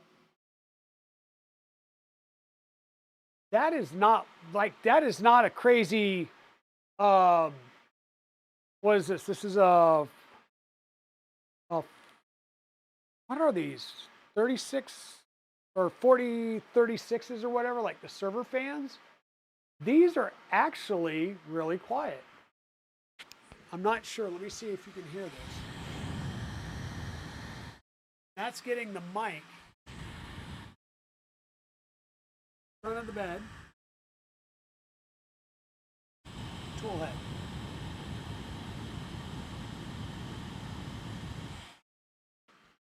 That's actually not that bad. I expected it to be like hella loud, but it's really not.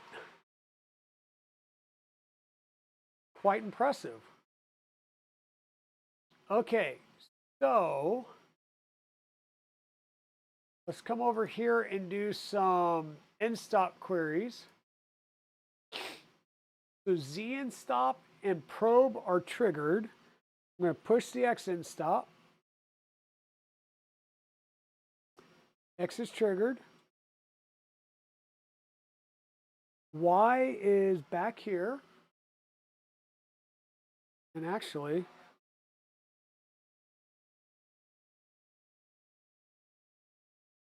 bed's all the way back. Does that trigger the Y? Y is triggered.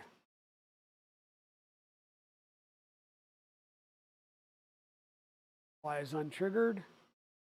X all the way over.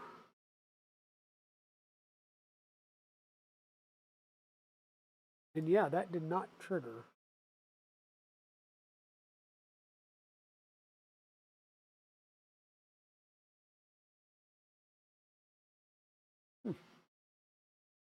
We will have to manually make that trigger by just moving this slightly over some until it triggers.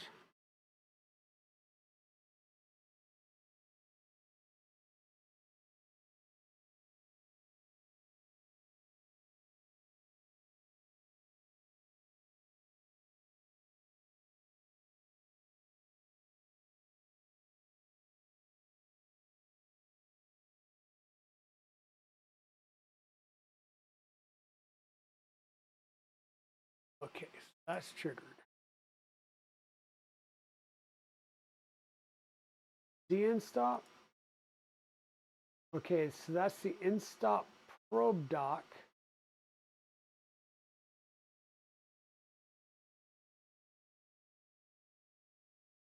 Interesting. And then this one,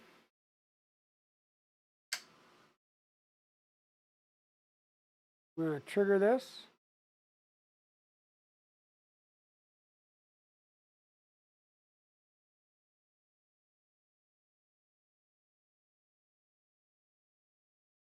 Now I checked that we had continuity on this to the wires, so either I'm not plugged into the right spot where it's expecting,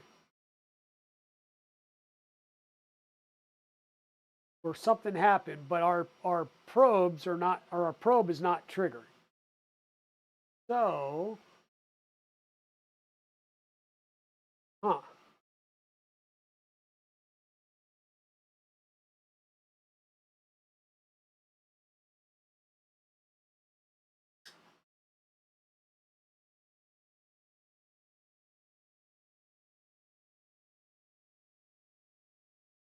So something with our Z endstop probe that's not triggering.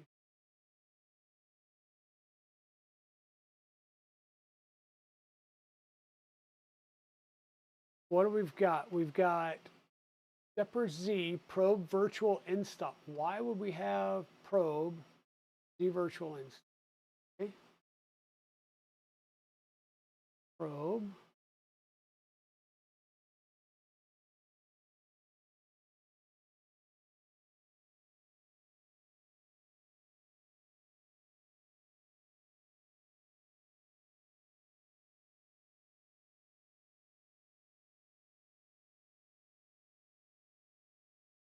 Yeah, I guess this is why I'm going to need to dig in and look a bit, because it calls for probe Z virtual endstop, but we also have the bed, and the bed was being referred to as what?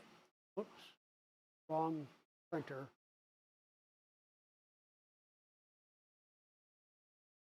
Endstop probe dock was the Z height one over here on the side, and then this isn't triggering at all, which would be the endstop Z or the probe, unless something is off. Is that maybe under quick draw?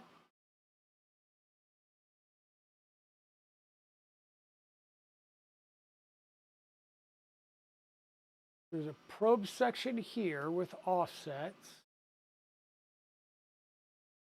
PA3, pin wired to tool head quick draw probe.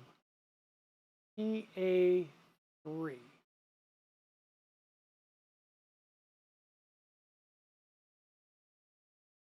Yeah, and I've never. Oh, hey Britt, how's it going, friendo? I've never done quick draw.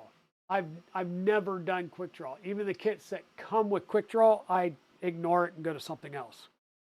So, um,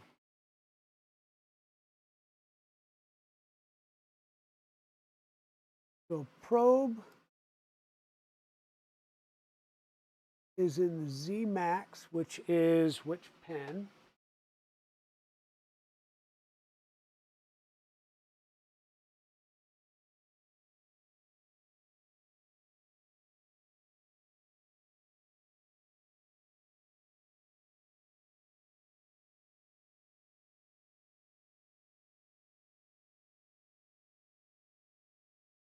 So probe is in PA3, and the Z stop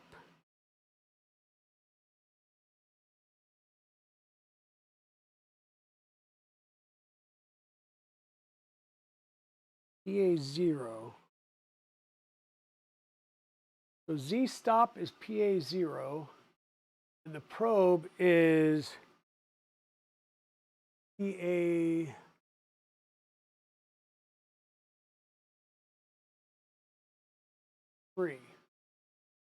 So the probe is listed as PA3 caret,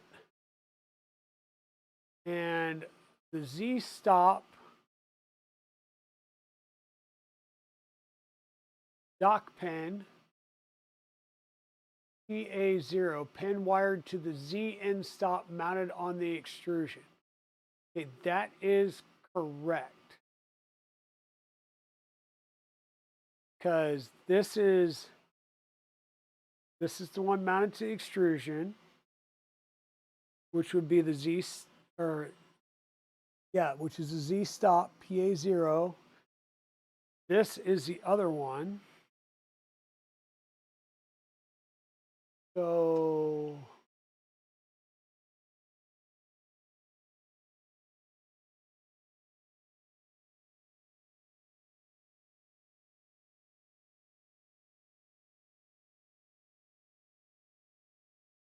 probe dock and in stop. Probe dock pin PA0 and wired to this. Yes, this is doing the probe dock, right?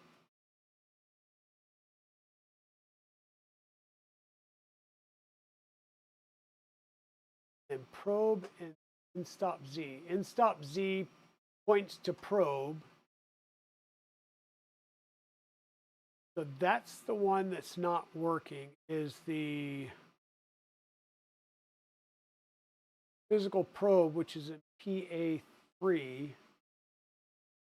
Wait.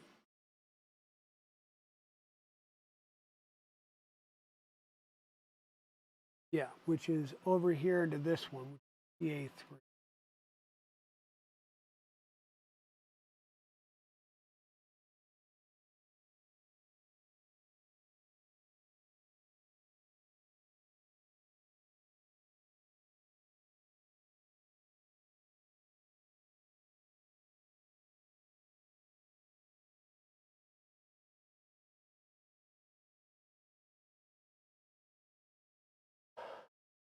Okay.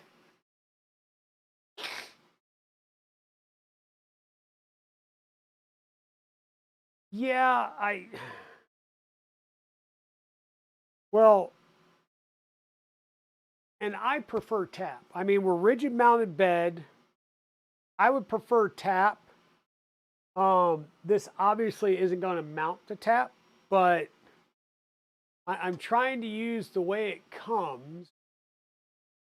And I'm going to have to do some research as to why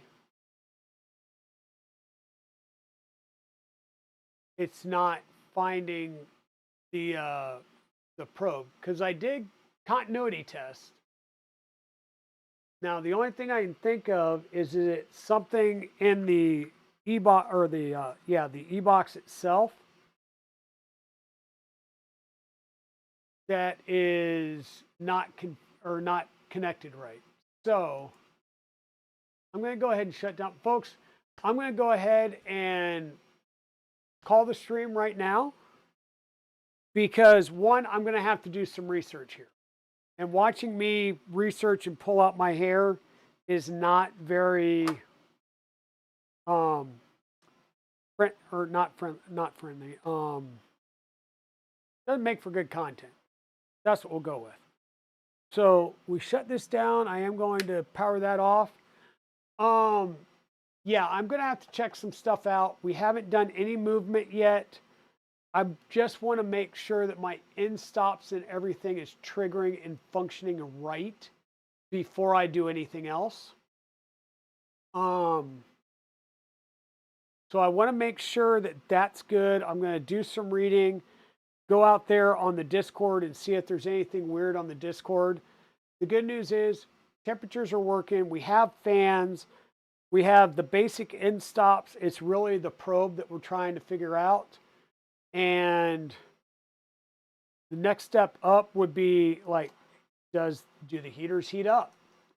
Right? Can we get basic movement? That'll be the next step after I get the end stops working.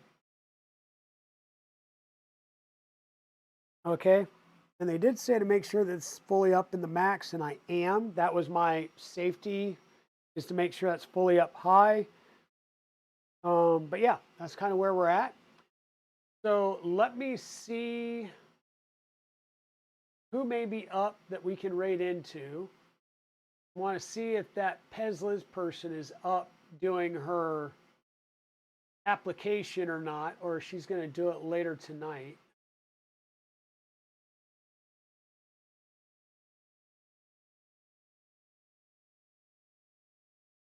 I'm not seeing her. It's kind of early for me to end a stream. So we have Bricks O'Brien, Painterly Git, okay, Adrian, Only Daz, Prophet DNA. Only Daz and Prophet seem like they're playing some games. Where of course Bricks O'Brien and stuff are doing Lego builds. Any preference of what you guys want to do? Because I can go either way.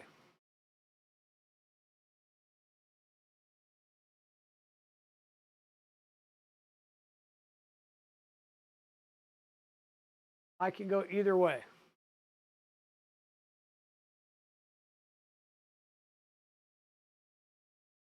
Fine Pine Carving.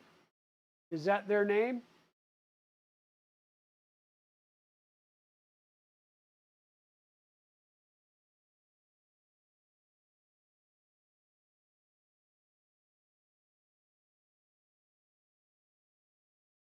Fine Pine Carving.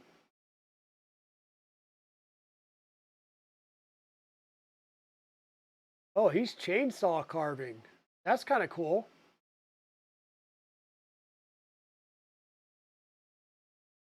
Yeah, I'm probably going to jump over there as well, Chewy. We'll start a raid for Fine Pine Carving. Folks, thank you so much for being here and sharing your Saturday mornings with me. I'm so glad to have this time to spend with you all. Hey, Solar, how's it going? Sorry, we're getting ready to raid out.